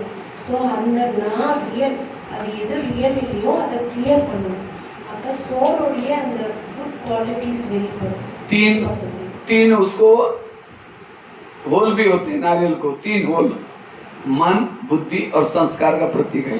தேங்காவுல அந்த குடுமி பக்கத்துல 3 கண்ணு இருக்கு இல்லையா, மனம், புத்தி, संस्कार, அந்த 3 கண்ணு. हमने भी अपना ये नारियल आत्मा ला करके शिव जी के सामने पटकाए हैं, तोड़ा नहीं है। अंदर ओरिजिनल संस्कार बाहर नहीं आए, बाबा प्रसन्न नहीं होगा। இப்ப பகவானுக்கு முன்னாடி தேங்காய் எடுத்துட்டு போறோம், எடுத்துட்டு போய் வச்சாச்சு போ. அது மாத்திரம் இல்ல, உடைக்கணும் இல்லையா, நமக்குள்ள இருக்கிறதெல்லாம் போகணும் இல்லையா, அப்பதானே ஸ்வீகாரம் பண்ணுவாரு கடவுள் இல்லையா. போல நம்ம வந்துட்டோம்னா எதெல்லாம் நம்ம உடைக்கணுமோ அதை பிரேக் பண்ணுவோம். उद्घाटन करते समय नारियल को तोड़ते हैं, एक धक से डाला तो कहीं हाँ मूर्त शुभ है, 5-6 बार डाला टूटा ही नहीं, कहते गड़बड़ है, कुछ मूर्त ठीक नहीं है। ஸோ வீடு கிரக பிரவேசம் எல்லாம் பண்றாங்கன்னா தேங்காவை உடைக்கிறாங்க, ஒரே அடியில உடையணும், இல்லைன்னா அது ஏதோ சம்திங் ராங் அப்படின்னு சொல்றாங்க. इसी तरह हमने भी बहुत दिनों से ज्ञान में चल रहे, ओरिजिनल संस्कार बाहर नहीं निकल रहे, पद कम है, ऊंचा नहीं होने वाला। அப்போ ஒரிஜினல் சம்ஸ்காரம் வரலன்னா பதவி குறைஞ்சிடும், இப்போ சம்திங் ஏதோ ராங். इसीलिए सो परिवर्तन करना, ओरिजिनल संस्कार को बाहर निकालना, तब इसीलिए नारियल को तोड़ो। அதனால இங்க தேங்காய் உடைக்கணும், நம்ம ஒரிஜினல் சம்ஸ்காரத்தை கொண்டு வரணும். எது ரியல் இல்லையோ அதெல்லாம் உடைச்சு அப்புறப்படுத்தும். और सो उन्नति का आधार है शिकार करो ना। राजा क्या करता है, शिकार करता है, और राजा शिकार किसकी करता है, शेर को मारता है। ராஜா வந்து இன்னொரு குவாலிட்டின்னு ஹண்டிங், எதை ஹண்ட் பண்ணுவாரு, சிங்கத்தை தான் ஹண்ட் பண்ணுவாரு இல்லையா. ऐसे नहीं कि राजा है और चूहा मार करके गांव में घुमा रहे, मैं चूहा मार के लोग तो हंसेंगे, तुम इतना बड़ा आदमी और चूहा मारे, कौन सी बहादुरी की। ஸோ ராஜா போயிட்டு எலிய போயிட்டு வேட்டையாடிட்டு அந்த ஊர்லயே போய் காமிச்சா எல்லாம் சிரிப்பாங்க தானே. இது போய் ஒரு பிரமாதமா அப்படி ஏத்துப்பாங்களா யாராச்சும்? तो आप लोगों को बनना है राजा, हाँ माताएं, राजा बनना है। ராஜா ஆக போறீங்களா? किसको बनना, हाथ खड़ा करो। யாரெல்லாம் ஆகணும்னு நினைக்கிறீங்க? सबको बनना। ராஜா तो कितने शेर मारे हैं अभी तक? எத்தனை சிங்கத்தை வேட்டையாடுறீங்க? शेर मारा है कोई? யாராச்சும் शेर मतलब अज्ञानी आत्मा को ज्ञानी बनाना। कितने लोगों को बनाया आज तक? சோ வேட்டையாடுறதுன்னா என்ன, சிங்க வேட்டைனா அஞ்ஞானமா இருக்கவங்கள ஞானத்துல நேருக்கு வரணும். तो बनाया, अपने ज्ञान सुनाया, ये वो पक्का बीके बना, रोज मुरली सुन रहे हैं, कितनी प्रजा बनाई। अगर आपने प्रजा नहीं बनाई, एक जन्म में भी राजा नहीं बन सकते। பிரஜை உருவாக்கலன்னா ஒரு பிறவி கூட ராஜா ஆக முடியாது। प्रजा ही नहीं तो राजा कैसे करेंगे। इसलिए, और यहाँ तो चेन्नई में तो बहुत शेर है, कितना बड़ा जंगल ही है, कितने सारे लोग है, राजधानी है ये। तो इसलिए शिकार करने के संस्कार रखो। வேட்டையாடுற பழக்கத்தை கொண்டு வாங்க।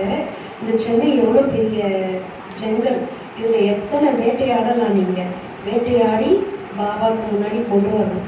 ऐसे नहीं कि 2-4 दिन बाद मरने वाली बुढ़िया को ज्ञान सुना क्या है, वो चुहा बिल्ली हो गया। அவரே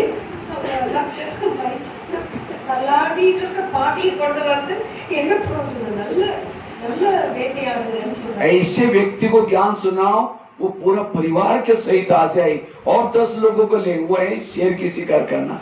சோ பாபா என்ன சொல்றாங்கன்னா, அந்த மாதிரி ஒரு சோலுக்கு நாலேஜ் கொடுத்து நிறைய பேர் அவங்க மூலமா மாற்றம் அடையறாங்க। कई कहते भाई जी सुनते ही नहीं है, तो कैसे सुनाए।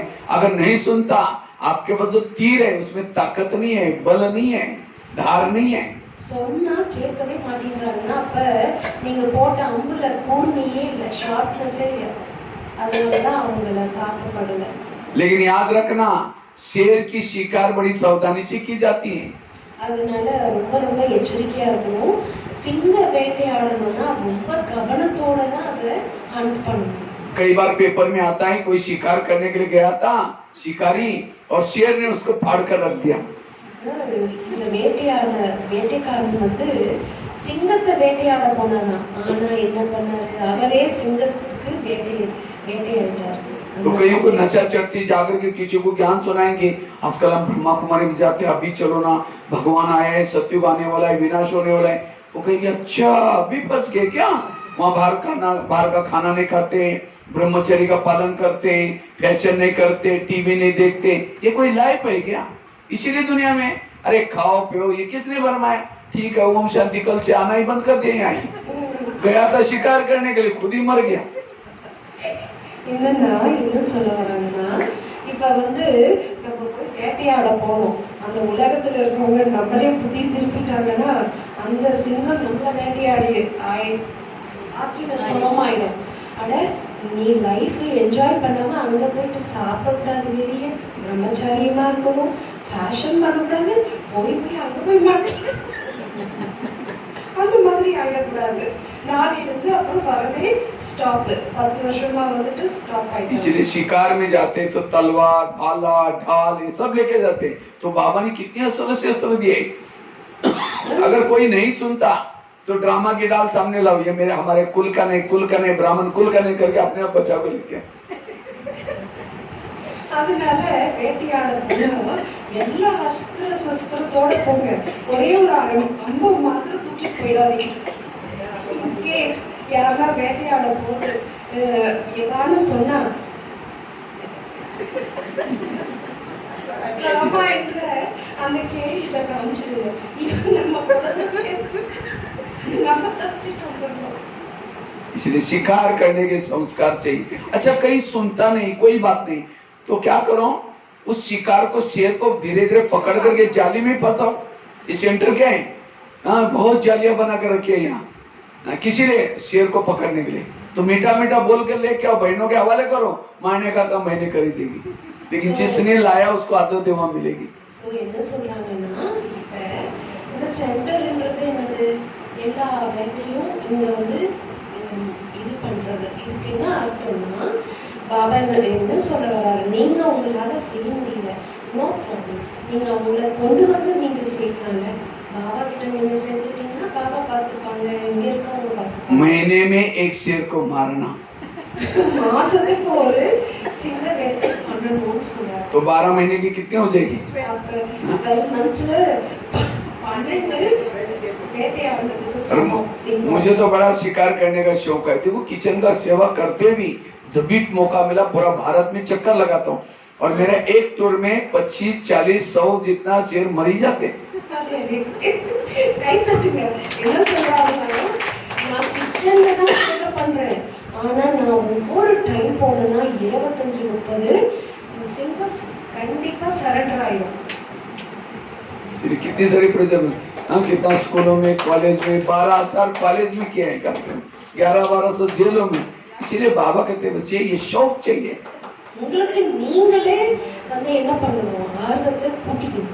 आज प्रधानमंत्री बनने के लिए 5 साल के लिए कितना बड़ी बड़ी सभा लगाते, गला बैठा तो भी बोलते, और वो कुर्सी का कोई भरोसा नहीं 5 साल में रहेगी या नहीं रहेगी, लेकिन 21 जन्म के लिए आपको कुर्सी मिलने वाले, राजा बनने वाले, हाँ उसके लिए आप बनाते इतनी प्रजा।